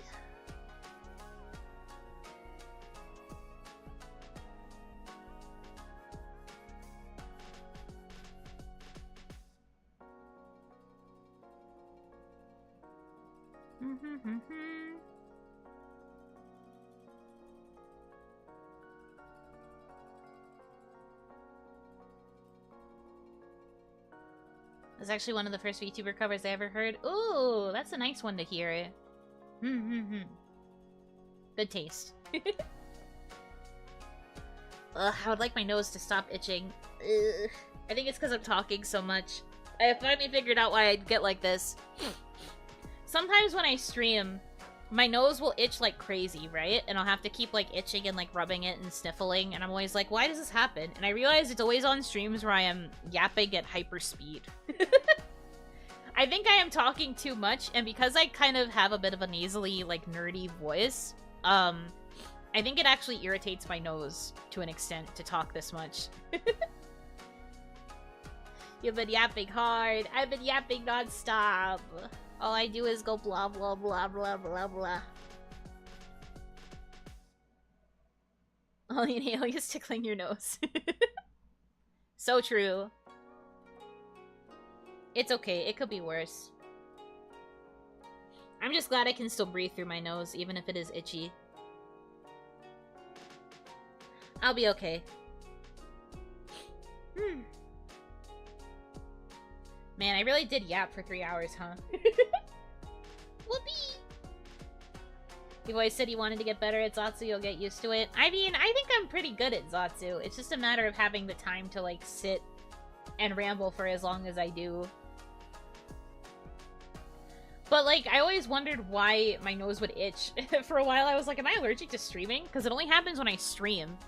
But that's because I'm literally sitting here talking at my monitor for a few hours at a time. So, of course, my nose is gonna get itchy. Fascinating phenomenon. I wonder if there's a way to stop it. I guess I'd probably have to start talking more from my chest. Hello. It is time to talk about Otome. But this doesn't sound natural! I'm not allergic to you guys, it's okay. If I was truly allergic, I would probably be sneezing a lot more. But no, I used to joke that I was allergic to streaming, because it was always while I was streaming that I would feel these itches. The itchy. Do you have an air purifier? I do not right now. Maybe that should be something I consider purchasing. I don't know where I would put it, though. I don't really have an available surface in my room. I will have to consider it. For research purposes, where does the deeper register voice come from? The chest? Usually, you have, like, different areas of where you speak, right? So there's, like, the head, there's kind of, like, the nasal. Some people have more nasal qualities to their voice than others. And then, like, the lower you want your voice to sound, the more you have to feel like it's coming from, like, below. So, like, your chest or your diaphragm. You can kind of visualize it in your head when you want to, like, think about it coming from a different area. So, like, for example, when I think about my head voice, I think about throwing my voice, like, up into the center of my head, and that's where it gets a lot higher, a lot more energetic this way. But unfortunately, a side effect also is that this voice is also quite nasally, so the more I talk in it, the more itchy my nose is gonna get. And then conversely, when I think about speaking lower, I have to think about my voice moving downwards towards the chest, or like as close to my stomach as possible. The lower I get, the more thick it's going to sound, because it's coming from that area of the chest and it's more supported with breath. It's meant to sound stronger. So kind of like that. Yeah, so that's kind of the range. When I speak normally, my voice is just kind of coming from my throat. I don't really think about where it's coming from. But my natural voice is also quite nasally, so that's why my nose gets itchy. You couldn't Sharks Surprise collab? Stop. Thick sound, very thick. It thick. I am way less confident in my chest voice than I am in my head voice. For any boys in the audience, this is like, your falsetto is kind of where your head voice is, but falsetto is like a debatable existence. But it's basically like that voice you kind of channel when you want to sound closer to how you did when you were a kid, because everybody had those like squeaky voices when you were little. Girls only deepen a little bit, guys obviously deepen a lot. Because their vocal folds are like, I think it's because they're thicker? I don't entirely remember, but like, there's something about how like the looseness of it is what determines the pitch. So when you're like aiming your voice lower, it kind of helps the vocal cords in your throat like loosen up a little bit. I only sound deep when I speak from my chest? Yeah. It's because it's more breath support, and it's also because it's like where it just feels stronger down there versus speaking up. Like, I'm speaking a little bit in my chest voice right now. This is closer to like, I guess what my natural tone would be, but it's still a little bit lower because I'm speaking with more breath support, and I'm also sitting up in a proper position to like support myself with my breath. When I am sitting in a more relaxed position, that is usually what causes my voice to sound a little bit higher and a little bit more nasally. I don't know why I naturally speak in this pitch.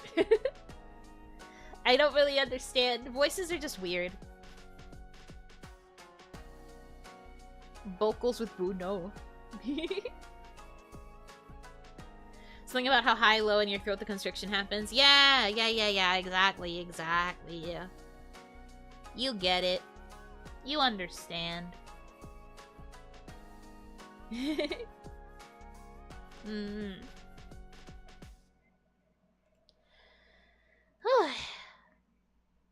Okay.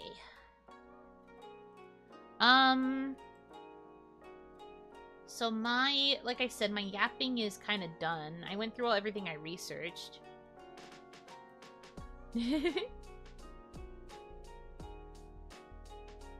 Love how we went from Ultimate games to localization to vocals. I mean, hey, it's still kind of related. It's still somewhat related. It's fine. It's a tangent, but it's a semi-related one. But what I wanted to say is, do you guys have any more questions about Otome stuff? Any questions, any comments, any concerns, any aches or pains, you know? We are here to discuss it now, because I'm probably going to get more in-depth with Otome discussions if I do more of these. So this is your best chance. How long are Otome games? I always felt like visual novels felt like such a time commitment. If you are playing just by yourself and you're just like chilling and you are reading, it's dependent on the speed at which you can read. But I would say that an average Otome route probably takes anywhere from 3 to 4 or maybe 5 hours, depending on how much content is in it. I would say anywhere from 3 to 5 hours, I think, per route. And then there would be multiple routes per game, usually. Anywhere between, like, 4 to 5 to, like, maybe even 7 routes. It depends on the game. So it's definitely a time commitment. But going through each route itself only takes a couple of hours.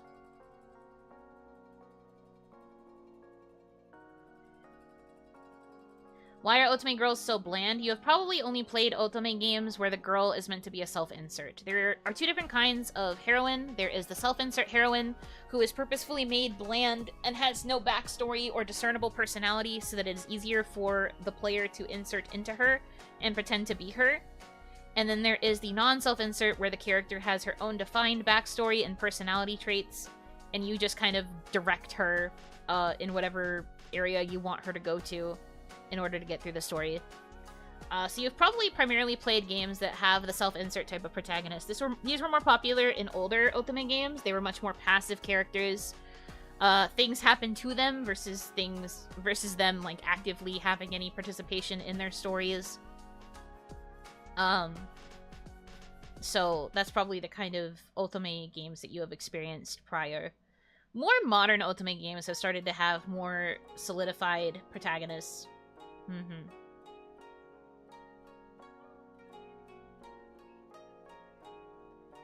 Any Otome games where the childhood friend is the playboy? I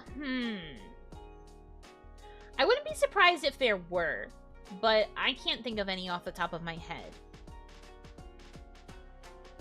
But there might be 1 or 2. That would be a very interesting dynamic to explore. I would probably love that character. Because I love childhood friends, and I do sometimes like the flirts and the playboys. Oh boy. That would be a wreck for me, especially if he was voiced by one of my favorite seiyuu. Oh no. Self-insert male MCs also exist in visual novels. Yes! But that's why the heroines seem a little bit bland. Code Realize has an interesting heroine. I watched the anime of it since I got intrigued by its premise. Yeah, Code Realize is one of the other, like, really strong story ones. There's also Collar Malice, which is kind of a similar vein. I have one question. Yeah, sure. Ask it whenever. Any recommendations for a nerd like me? Nerd. You might like... What do you mean by nerd? Is the thing. Like, it depends on what your nerdy interests are, because there is probably an Otome game that focuses on, like, aspects of nerddom that you might like, but I have to know what your particular nerdy interests are. Because, like, for example, there's a route in Cupid Parasite where the character is, like, super obsessed with, like, Greek mythology, so he's constantly info-dumping about Greek myth. There's also, in Amnesia... Sorry, I can't talk about Amnesia because we haven't done our deep dive yet. In Blastafellows, there's a character who is a... Oh my god, what are they called? Mortician? Yeah, he works in like a morgue, and he's like a bit of a nerd when it comes to like dead bodies and like analysis of body structure and like bone structure and things like that. He literally unironically compliments Teota for having nice bone structure. Because he's a bit of a nerd. Very cute. Yeah, mortician, that's the word. I don't know why I couldn't think of it. But no, that character is very cute. I like him a lot. He's a little bit... He's like the Kudere type also. He's like Kudere, and then also he has that like very specific fixation on like bodies. And like corpses and stuff. It's very... He's an interesting character. I like him a lot. Do you have any upcoming releases you're looking forward to? I can imagine that games are released in JP only on their initial release. Yes. Some games, though, have actually started doing simultaneous releases, or they release in JP, but then they have an English option in the game already. Granted, it's in the JP version of the game, which means it has to release on a Western eShop, but it does come with an English localization already, which is pretty sick. That's happening for a game that I want that's coming out soonish, which is called Hanaki, or well, that's the abbreviation. It's a game that has 3 heroines and 3 love interests. It's technically like the loosest form of an otome because it already has established couples. But you get to experience the story as like a different heroine with a different love interest, and you get to just have like cute I think they're all trying to get married. They either start engaged or the goal is to like just end getting married. And it looks very cute. I like the fact that it has multiple heroines and like different story perspectives to look through. Ryohei Kimura is one of the love interests, and as you guys know, he's one of my biases, so very excited to experience that route. There's other games I'm looking forward to eventually playing. Not necessarily new releases, but my backlog... I don't really have a backlog, so to speak, because I wait to buy new games until after I've beaten the one I'm on. So I have to get through Cupid Parasite before I can really get into any more otome, but I do want to play Virche because of the intriguing fact that there's the bad endings first mechanic. There's some other otome game that I was looking at. Hold on. I have like a list. I really want to play Radiant Tail. This one looks like it's going to be cute. Well, it's not Hanakimi, it's Hanakare. I'm dumb. I forgot. Hanakare is the one I was talking about with, like, the different love interests. Oh, there's 4 love interests. Never mind. My bad. Virche. 9-Rip also looks like it's gonna be really good. We're getting a localization of Hakuoki, which is a older game that's finally getting localized, and that's pretty sick. And then there's, like, other games that are coming out, like, in the future that all look like they have pretty cool premises, and I'm excited for that as well. Lots of good stuff coming. I like otome. I formulated the question? Sure, go for it. Let's go.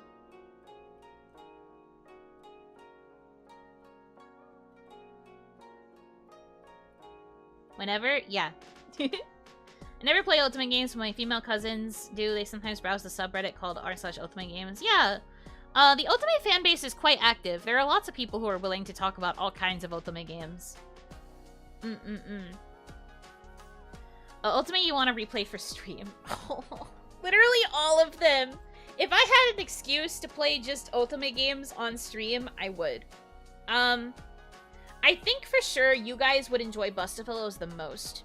So if I had the opportunity to, I would stream Bustafellows. The problem, though, is that a lot of otome games don't really allow for streaming. At least from what I've seen. I've been wanting to talk to management about, maybe getting in contact with some of the localization companies and seeing if they'd be willing to partner with me to let me play them, but unfortunately, a lot of, otome games don't really like you streaming, beyond the common route. They don't really want you streaming the character routes. Didn't Bustafellows have restrictions with the routes? Yes. So I believe in an official capacity, you can only stream up to Chapter 3 of Bustafellows, because that's where the common route kind of ends. But once you start getting to the point where you're, like, actually on the route of a love interest is because you're not really allowed to stream past that point. They want to avoid spoilers. They don't want people, like, seeing the romance story without being able to play it. So a lot of otome games can't really be streamed. At least not right now. But I've been really wanting to see if I could push management into helping me get permission someday. Maybe we just have to wait a little bit longer. Maybe if the games are out for longer, they'll be less strict, kind of like what happened with Persona. Similar to Bunny Garden. Well, Bunny Garden let you play through the whole game. It was just limited with the ASMR, because they wanted something to be kept kind of private. It's also because the ASMR is quite suggestive, and it would probably get streams demonetized if it was actually played live anyway. But no, the, otome games, they just want to keep their routes secret. They want to keep the experiences of the routes, like, secret, so it's a bit difficult to stream them. But, like I said, I am hoping I can get management to help me find Otome localization stuff that I can actually do. I really want to play Otome games on stream. If I had the ability to, I would just play every Otome game that I'm already playing by myself. I would just play it for you guys. But I think of the games that I've played so far, you guys would most like Bustafellows, and then probably Amnesia would come after. It seems like you guys are also interested in Virshe as well, so Virshe would also be a fun one. I don't know if you guys would really care about Cupid Parasite. Cupid Parasite's kind of like goofy. It's a bit more lighthearted compared to the other Ultimate games I've played so far. Which I don't particularly mind, but it gets goofy to the point of parody sometimes. We can always write our own Ultimate games? I guess so. I don't know if you guys really care about all that. Plus, I kind of have to devote my energy to helping Kohaku with the kawaii visual novel project eventually. I don't know if I could juggle both. But you know, Ultimate stuff is really cool. It would be nice if I could convince any of these companies to work with me and let me promote the games. That is a pipe dream, but it is one that I have. Maybe someday. Today may not be that day, but maybe someday. Maybe you can make some kind of Otome review where you express your thoughts on the plot, character, and whatnot. I've thought about that, yeah. I've thought about doing, like, edited video content where it's, like, me reviewing an Otome game. Because I think it would be okay to discuss spoilers if it's a review. And I've also thought about doing, like, shorts where I do, like, a brief summary of, like, a love interest's personality and, like, storyline. One day you'll date all the boys live on stream. That's my hope. I'm going to fight for it. It's just a matter of getting permission. Maybe someday. It is my goal to one day be, like, known as, like, enjoying Otome game. So that people who make Otome game can be like, hey, play our Otome game. And I'll be like, oh, please? Please? It'll make me very happy.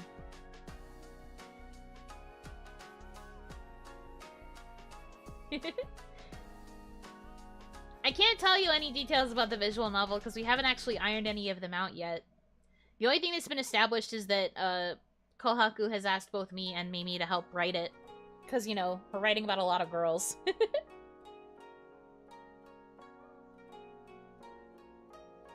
As someone not into men, what merits does playing an Ultimate game have for me? Story. If you really like emotionally driven stories, I really think that Ultimate games are valuable for that reason. Also, I think you get to see more well-rounded men versus guys who just, are guys. I don't know how else to word it. But, like, there's a lot of,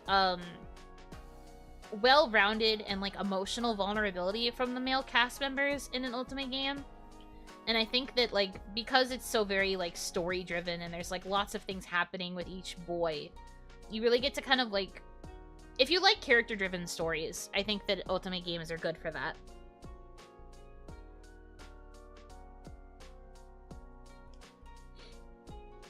Yeah, there's definitely ways to enjoy it, for sure. I think it's mostly like the overarching plot will probably be something that interests you the most, and then the romance is probably just something that would take kind of a backseat.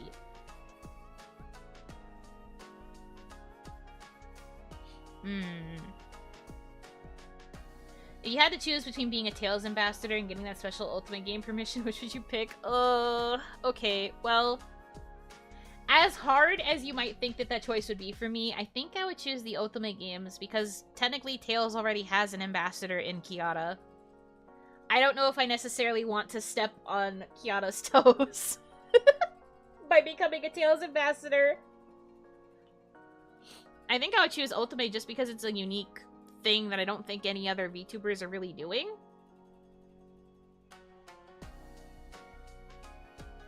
But that's just me.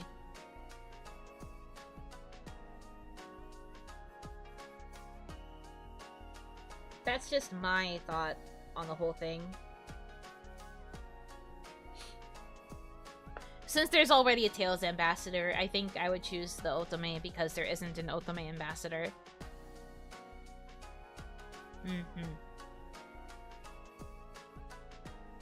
Take over for Kiara? No! Like I said, I don't want to step on her toes.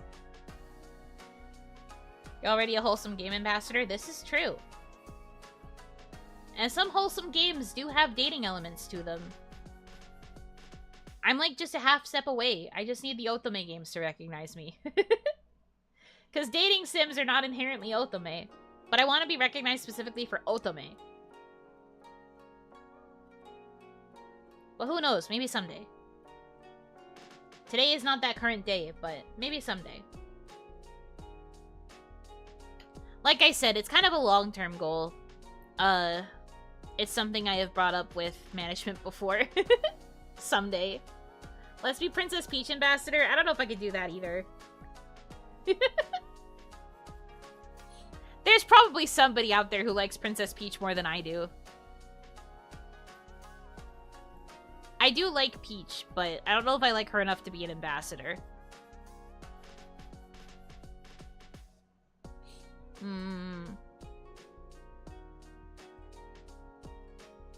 There's any way we can help you realize that goal, let us know. I guess just, help me get the Otome stuff out there more, I guess. If the Otome stuff gets actually watched, and that if we can get my Otome content a little bit more on the algorithm, that will definitely help. But there's no pressure. It's kind of hard to get the algorithm to acknowledge literally anything.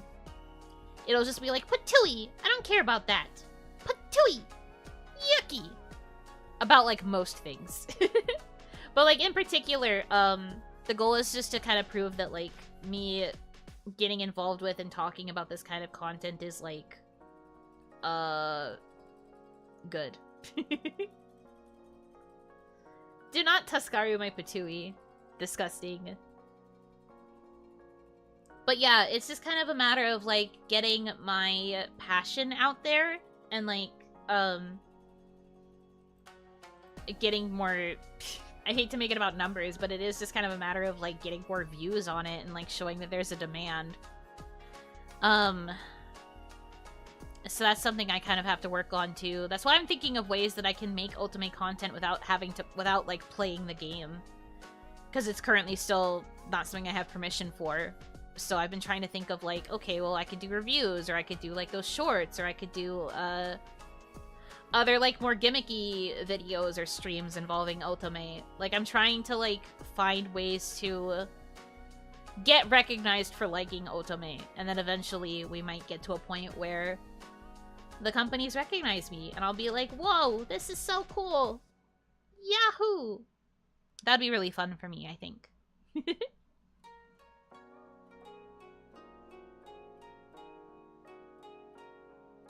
But that's what you guys can do in the more immediate moment. It'll also be dependent on how much content I can make regarding Otome stuff. Obviously, I'm working on it. It's more than just liking and subscribing. It's way more than that. Any possibility of Lololot's ambassador? I don't think so. There are probably people who have actually played Lololot, like, when it released. I'm playing it a few months after the fact. I don't think I'd be a Lololot's ambassador. However, maybe we can, like, slowly work our way into being an ambassador more directly for wholesome games. So then I could, like, get to talk about wholesome games in general. Or, like, how we said during the direct, it'd be cool if I could be one of the people introducing one of the wholesome games that's being revealed. I think that would be pretty epic, personally. But I have to have more clout, I guess. They had a lot of different content creators on there, and I was just like, man, wish that could have been me. But I would have to become more known for wholesome games, too. We're working on it. It's a long process, but we're getting there. I'm going to make this niche viable. I'm gonna make it work. I'm working so hard. At Axis in free games, oh no. Axis is just like, who? But no, I'm working really hard. This is a niche that I have chosen that I feel like really suits me, so I do want to try to make it work and like make it viable as a niche. So that's the goal right now. We'll get there eventually.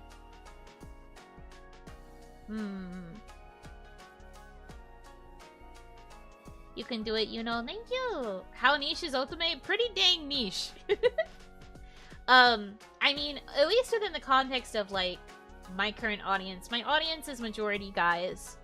And that's great, and I love you guys very, very much. I hope you know this. But, you know, Otome is something that is supposed to be geared towards women. So, right now, I am very much trying to, get more people to notice me in general. That's why I'm like, hi women. I'm cute, girl. I talk about Otome. Please talk to me about Otome. So, like, for me, this is, like, a interesting thing to try and push. But that's why I'm trying to, like, introduce it to you guys. And I'm trying to make it, like, palatable and understandable for you guys.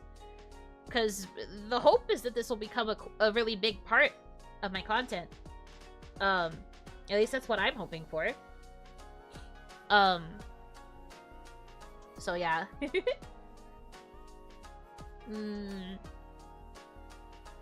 But like, it's a bit niche in that, like, even among like female spaces, I feel like Ultimate games are still not as popular as they could be.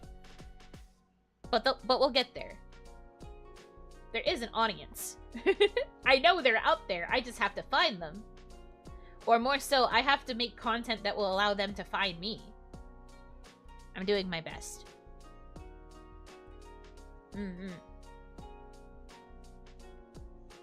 Yeah, one step at a time. It's all good. We will get there.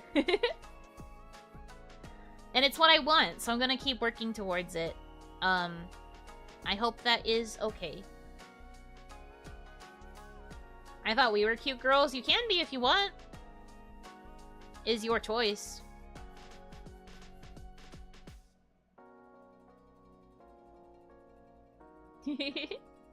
Have confidence. I'm trying. Boy, am I trying. Boy, am I trying. Eventually, you know, maybe.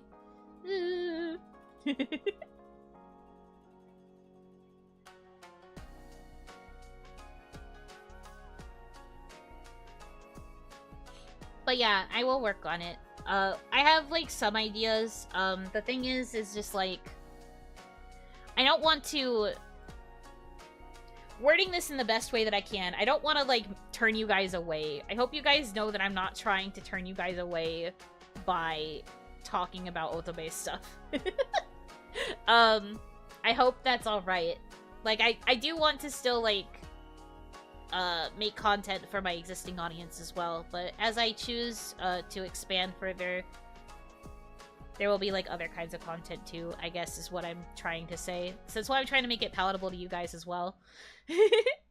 Can't believe Yuno's trying to lure me in with Ultimate Game talk. I'm like rattling the container of the cute boys, and I'm just like, come on, come choose the cute boys. Come choose them. Have you played that one comedy visual novel on the phone where the guy has a body of a horse? I have not personally played it, but I do know about My Horse Prince, yes.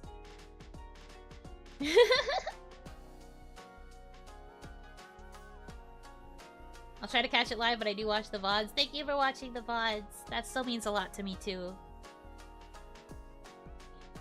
Yeah, it's that, but it's Anime Boys Under the Box. Unfortunately, though, that's going to be the trap that captures me. I'm just like, oh, there's an Otome under there? Bet.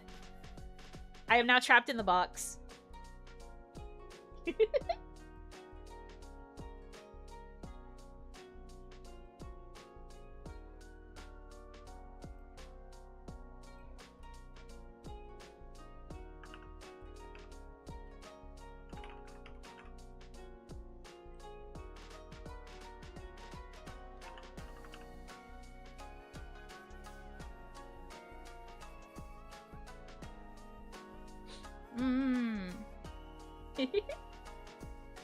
My nose is still so itchy. This is what I get for yapping. It's been almost 4 hours. Speaking of, though, I should probably wrap up soonish because I do have morning tasks in the morning.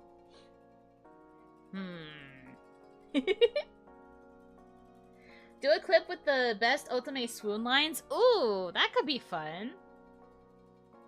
Nice to see a VTuber that actually likes us. Of course I like you guys. I want to be able to make you guys happy, as well as also talking about, me, talking about stuff that makes me happy.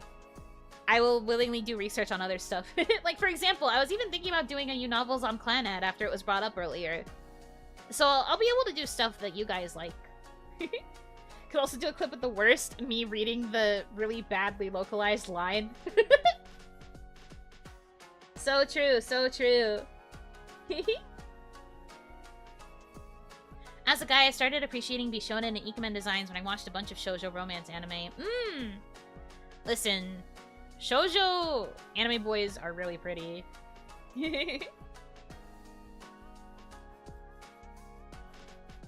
But yeah, I could probably make something out of the best and worst Otome lines. I wonder, maybe I will use my long-abandoned Yuno Hanaki Reddit account and I will post to r/Otome, and I will see if I can gather a bunch of the best and worst swoon-worthy lines.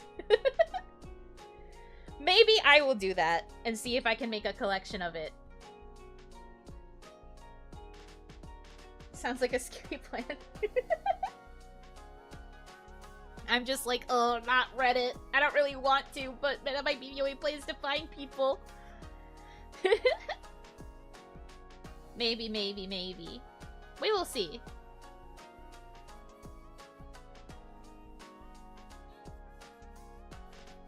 I'm glad you guys like listening to me yap, regardless what it is, though. You know, Reddit account is so old, they still abbreviated Hanamizuki to HMK. It really is! The worst part is I don't think I can change it. I don't think I can change it to the HMZ. So I think I'm still stuck as HMK, the incorrect branding. Ooh. Do not, if I do manage to attract a female audience, do not scare them away by trying to flirt with them. Those are my girls.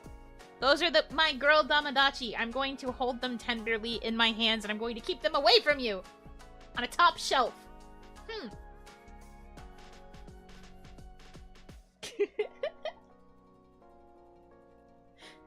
YouTube is not a dating app. YouTube is not a dating app, and especially not my chat. How dare you? Damadachi, wait. Wait, based, wait. Damadachi and Damadachi. Wait, you're so right. You're so real for that. I'm gonna call them Damadachi now. You reach the top shelf? Shut up. Shut up. Shut up, man. Get out of here.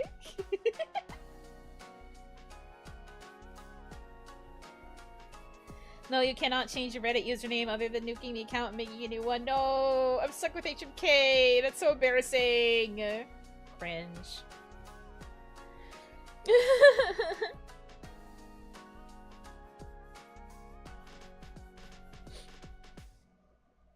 Also, yes, this is not a dating app. Do not. Do not. Can we possess the top shelf? Yes, you can, because it's an inanimate object. I don't know what you're gonna do once you're in the shelf, because you can't really move. But, you know. You're not going to practice Otome lines on the girl Tamadachis. Stop.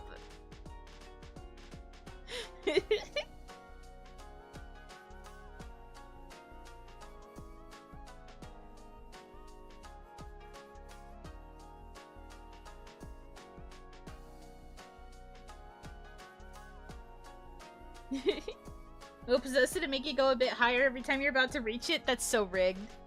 You're just gonna be like, it's okay, you know, you can get it. No, you know, it's fine. You just gotta reach a little higher. No, Yuno, what are you doing? Reach a little higher.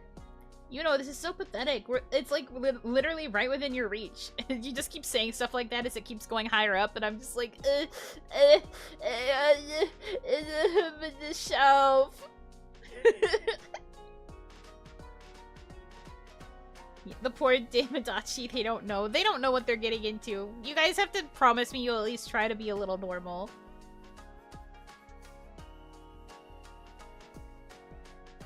Ew! Don't say things like that to the Damadachi! Please.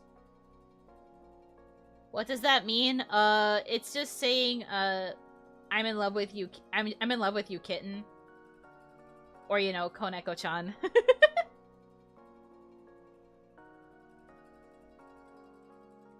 Wouldn't it be funny if all Damadachi say the Japanese Otome lines?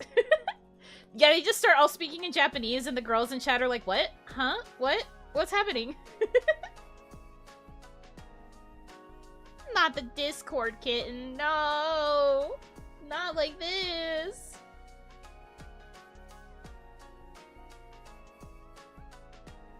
I'm dying.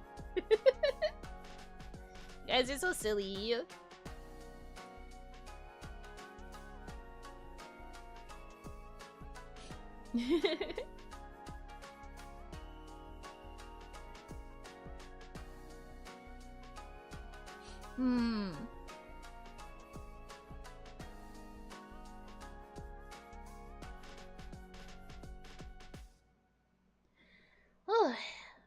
Okay. Any more last-minute questions? Speak now. I mean, I'll still answer questions if you have them in other streams, too. This is just me trying to get as many questions answered as I can. Do not use the AI translations. No. No, not like this. Don't do it to me, please. Don't do it to me, please. I will cry. What time is it for you now? It's about 11 p.m. in Onigashima. It is almost 11 p.m. I really should consider going to bed soon. Do Ultimate games have OPs? Yes, they have OPs and they have EDs as well. They have both. They have OP songs and they have ED songs. They also have a lot of insert songs a lot of the time as well. Also, there is sometimes supplemental music where the seiyuu will sing as their characters and sing character songs. Not as common in more modern otome, but sometimes.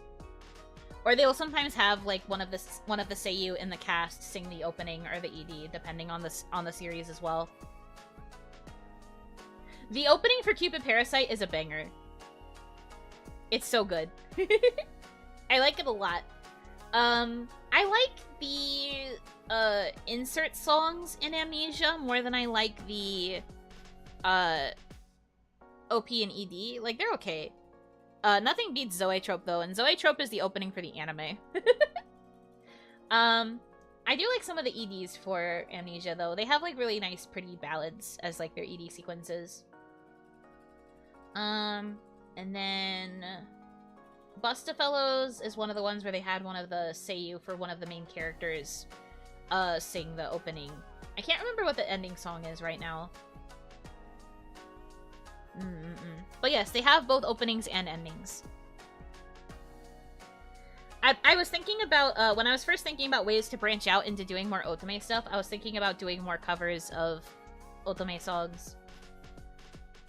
Like covering an opening or an ED from a otome game and seeing if I could get attention that way. Maybe.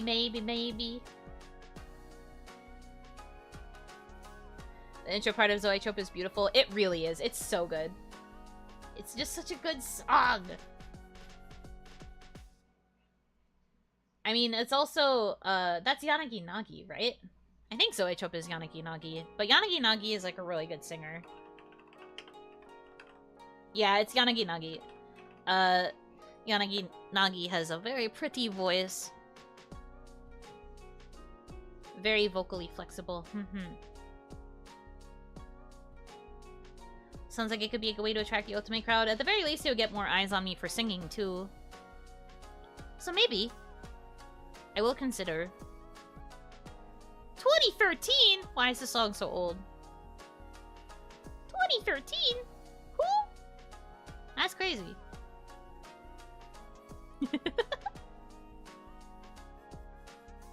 Me shocked.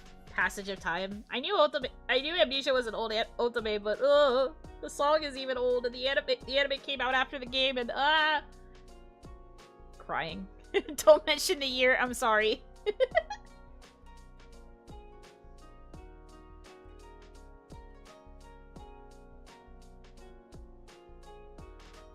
Fukai Mori and Unlasting almost at 1K views, by the way. I'll cry! I did notice that Unlasting was at almost 1K, but I didn't realize Fukai Mori was close. Is it close? Let me look. Is it close? Bro, since when? What? Since when? Oh yeah, 949. Look right there! So Unlasting is 7 views away from 1K. And, Fukai Mori is, 41. So you better watch it more. Oh, a little bit of housekeeping, I guess, before I formally end. Because I do have to end soon, because I gotta take care of nightly tasks and get ready for bed for morning tasks. But, okay, so, housekeeping. I got some stuff back on, projects that I've been working on, so I'm hoping very, very soon we'll be able to get things released. It's very exciting stuff. Getting back, like, good progress on things. Yeah. And then, the other thing is we have started the process for commissioning the Damadachi emotes. So the Damadachi emotes will be getting finished here sometime in July. I believe, according to what Sora said. I think mid-July? Mid-July, I think, is the time frame when they will be coming out. So what we're gonna have to do, because I don't think we're going to have enough slots for all 10, we are probably going to have to choose which ones we are going to actually add to our current rotation. And, I guess maybe we'll consider, like, swapping them out every now and again. I was thinking about doing one of those things where we make them fight. Like, I have, like, a bracket, and then we, like, vote and have them go, like, head-to-head to figure out who wins. I was thinking about doing something silly like that. Add them all? I can't! I don't have enough slots! Unless you want me to start taking away some of the Yuno ones. I can't add all 10. We don't have enough slots! Unless you want me to get rid of some of my Bunos. I can get rid of thighs. We can make that possible. No. Oh no. No, that's not what I meant. No, wait. No, that's way too many members. That's way too many members you would have to get. There's no way. I appreciate the thought, but not our wife. I like how everyone's just like, no, not the thighs. You can't take those from us. Okay, I won't take the thighs, but like really though, we don't have enough slots, and I don't think you guys would be able to gift enough memberships to get all 10 slots that we would need. So we're probably only gonna be replacing like 3 or 4 of them. And then I'll have the other emotes as like backup for when we get the other new slots. That's how it's looking currently. You don't touch the thighs to the forehead. Ugh. I don't feel like we need forehead. We can get rid of forehead now, right? Will you be able to see the pretty flower tattoo? You guys are such babies. I'd be fine with forehead going. Good. I also think that forehead should go. If anything's gonna go, it's probably gonna be forehead. Forehead is the obvious pick. True. I agree.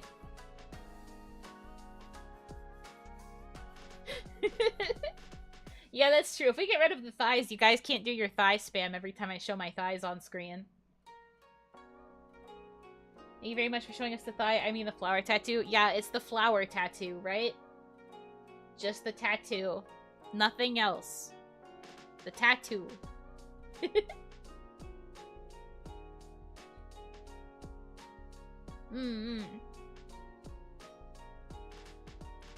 Pensive has also been less frequent in usage. This is true. We could probably get rid of Pensive. Or we could, like... Maybe I will consider getting a different, maybe like an actual emote of Pensive and not just my silly screenshot. Wife? Yeah, wife. You caught her just in time. Pensive is permanent. An offering. Thank you so much. Just a little thigh teeth. Thank you for the teeth. But Pensive is such a mood. We'll figure it out. We'll figure it out. At the very least, the default Damadachi images are probably gonna go. I already replaced one of the other ones we said was gonna leave, but at the very least, these three are gonna go and get replaced with the other emotes. So we'll probably say no to these, and then probably also forehead. So there will be at least 4 slots that will leave. She's getting rid of us. I'm literally replacing you with more expressive versions of you. We fought for Pensive once, we'll fight for it again. I won't get rid of Pensive. Those are the 4 that I'm pretty sure I'm going to remove. I think everything else will stay, and then we will swap out the other stuff. Fan isn't used much. It's usually used at the beginning of streams, and then it doesn't really get used after. You have a point, though. That could be another contender for something we remove. But I feel like people forget I have a fan unless I have that emote. I really need to get an arm that has me holding a fan. I haven't really wanted to use my points on it. With the munches it can be used for literally everything. That's true. You need to use bruh more.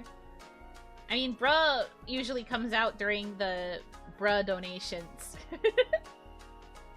And also in terms of exasperation.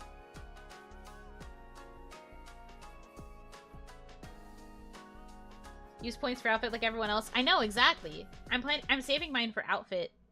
I'm making pretty good progress. I can't tell you the specifics, but I'm making pretty good progress.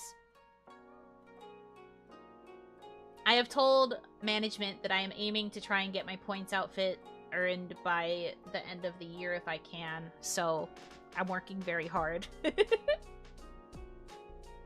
I don't think I can tell you specific values, but I've been saving up pretty well. And I am hoping that I can get it by end of year is goal.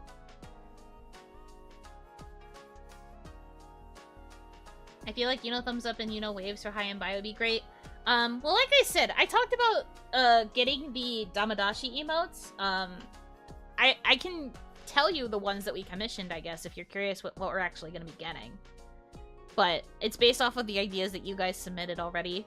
To keep it short, the is going stonks. Extreme stonks. I have been hoarding my points like a little dragon. It is my hoard.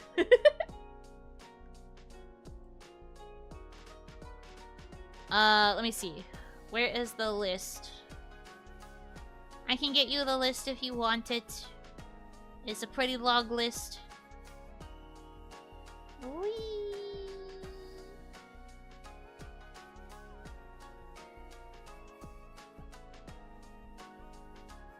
Have you already decided which 10 emotes are getting made? Yes. So we're getting a Damadachi cheer. We're getting a Damadachi zoom, like with bulging eyes.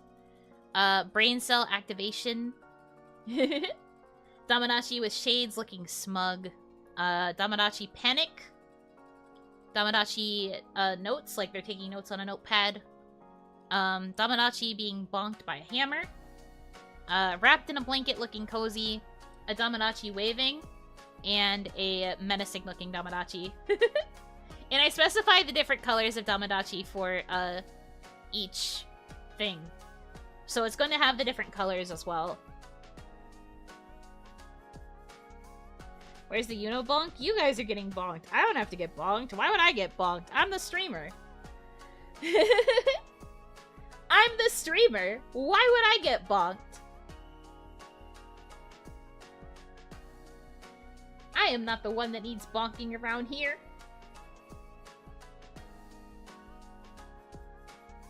We can improvise Yuno bonk with Tamagotchi bonking Yuno reverse. The Bunny Garden VODs say otherwise. That's not true. That's not true. I was very normal.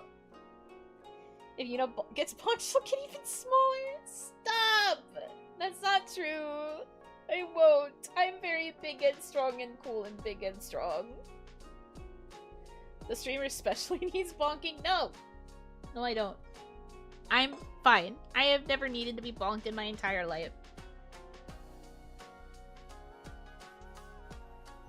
Very normal, X to doubt. No!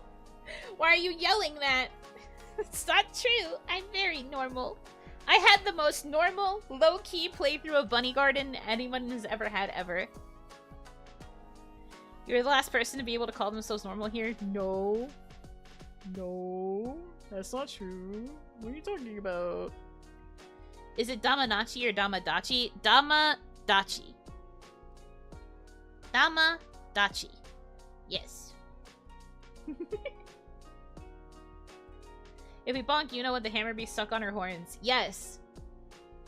It would get stuck, and then you would never be able to take the hammer off, and we would both be miserable. You because you lost your hammer, me because it's stuck on my horn. She got me with the nuh-uh.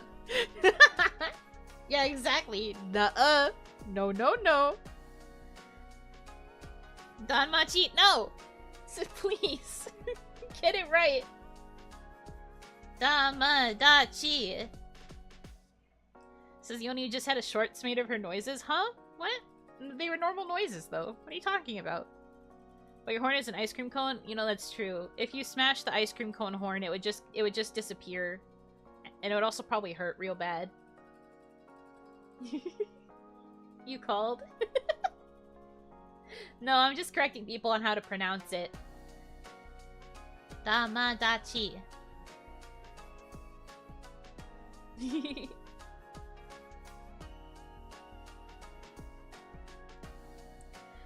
Initially you guys were going to be, I don't know if I've ever said this. Initially you guys were going to be Onibito. So it would be the Onibi instead of the, Hitodama. But you were initially going to be Onibito.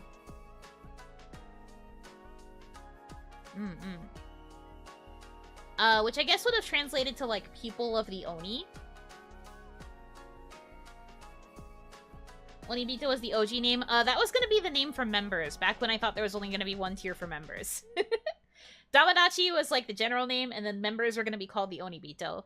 And then we had to make tiers, and they needed to have different names. People of the Yuno. But yeah, Onibito was my initial thought. Isn't Onibito still one of the membership tiers? It got turned into Oni Lights.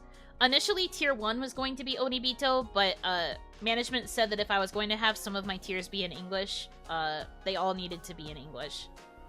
And some of the Japanese words for the tiers that I made were a little bit complicated, so they didn't really want to use the Japanese terms, so I had to translate them.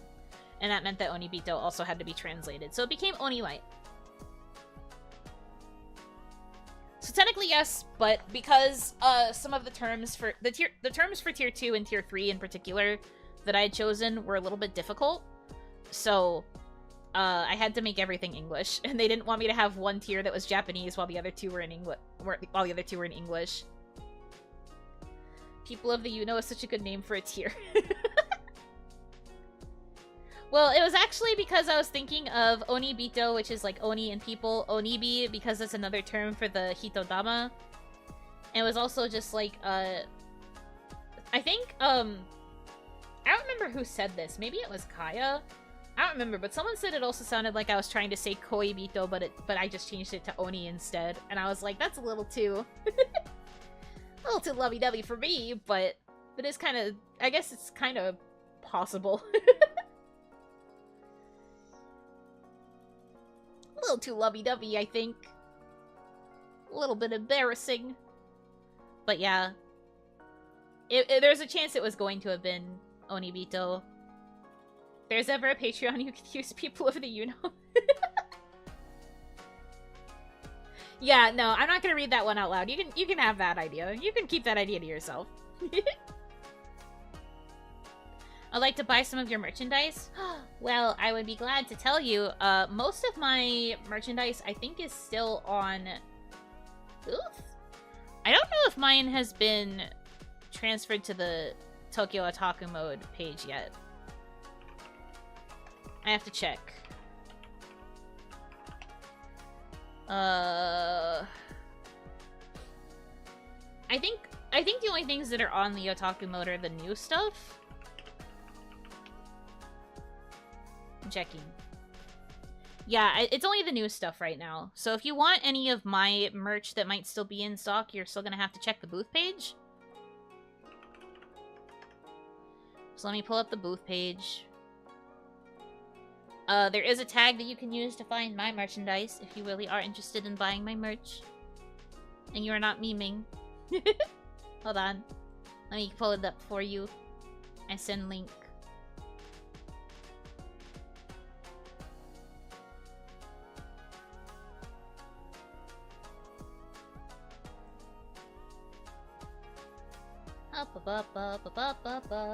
Do you like the new stuff? Yeah! I'm sure, like, everybody else will get stuff put on Tokyo Otaku Mode soon. It's just that the only merch that has been releasing so far has been birthday merch. So it's only certain girls that are on the booth page right now. If you want to find all of the kawaii-related merchandise, though, you should use this page on Otaku Mode. Mods, she's spamming links. But those are the tags. Well, the first one is a tag specifically for my merch on the Production Kawaii booth page, and then the second link is to all of the Production Kawaii merch on Otaku Mode. So you should save both of them, but definitely save the Otaku Mode one, because that's where all of our merch is going to be released from now on. Waiting for stuff to ship right now? Ooh! I hope you get your stuff soon. Didn't know if the Killian was related. I don't know why that's showing up in the results. I guess because it's called Cutie, but it is very funny that you just see, like, the kawaii merch, and then you see the Evangelion.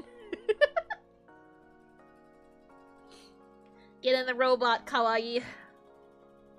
Crazy stuff.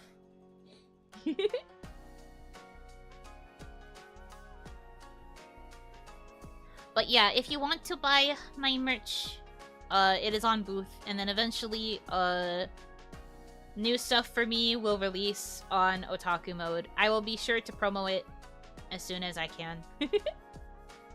Love my Yuno merch, but I still haven't been able to fix the keychain. Oh no! That's such a bummer. Yeah, those styles of keychain are unfortunately not my favorite. I prefer keychains with lobster claws, because lobster claws are a lot thicker. The ones that are just like the chains tend to break really, really easily, especially if they jostle around a lot wherever you put them. But like lobster claws will hook on a lot more strongly. Or even just like any sort of like thicker like metal claw part instead of just the chain. The chain is quite weak. So I get it.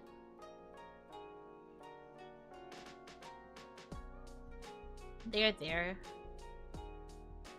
I mean, at least you still have the charm. Waiting on my Yuno merch might be because I ordered the trading cards. Yeah, probably because of the trading cards, which are out of stock again. Me discussing equips and crapsels. Shut up. But also true.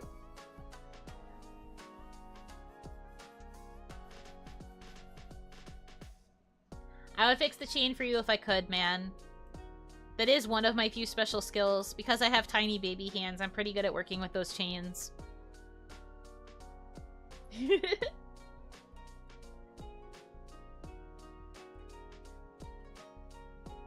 Okay, I am now about 15 minutes past when I said I was gonna end. So I'm gonna end now. Thank you guys for enjoying YuNovels. This was a lot of fun. I'm glad I got the chance to info dump.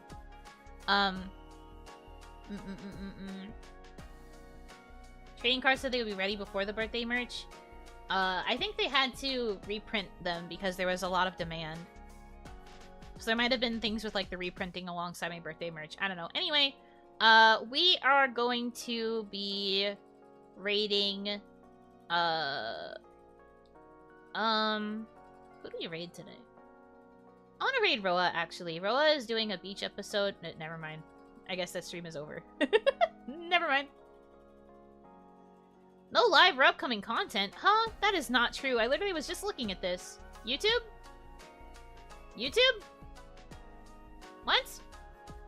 People are literally live. What do you mean?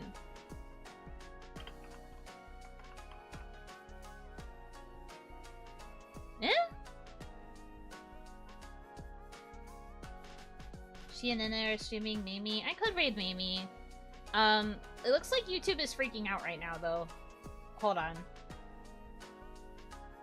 YouTube is screaming. Give me 1 sec. What the frick? YouTube has been acting weird with the live streams today. Yeah, I've noticed. Why is it being so weird? What the heck? So my messages aren't being sent? What the? What the? Must be a day that ends in Y. Dang it, YouTube. Dang it. Neil. Messing with the shoelaces of the stream again. Okay. Now I can see everything. I wonder if it freaked out because I tried to click Roa as soon as she ended. I was gonna raid somebody different for once. You're right. Wait. Ends in Y. Ends in Y. My sweet child. Ends in Y. That's so silly. Okay. Okay, so do you guys want, do you want to go to She's stream, or do you want to go to Mamie? Mamie is still doing her Choose Your Own Adventure, I assume. So I'd be throwing you guys in the middle of that, and then she is doing a Call of Duty Warzone collab. Do you have a preference?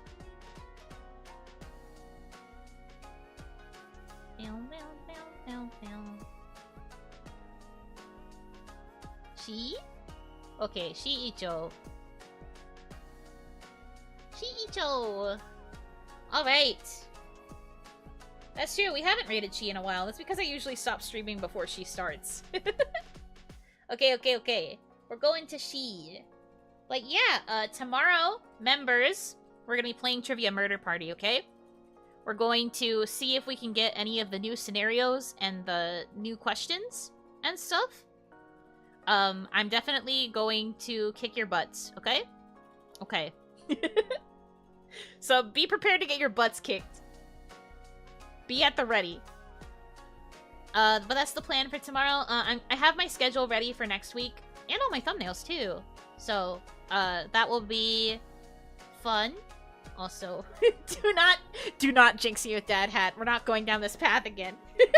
But yeah, that's what we're doing tomorrow. I'll post my schedule also tomorrow. So I hope you will look forward to that.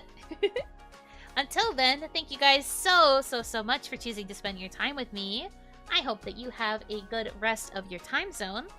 And until I see you again, Yunotsu!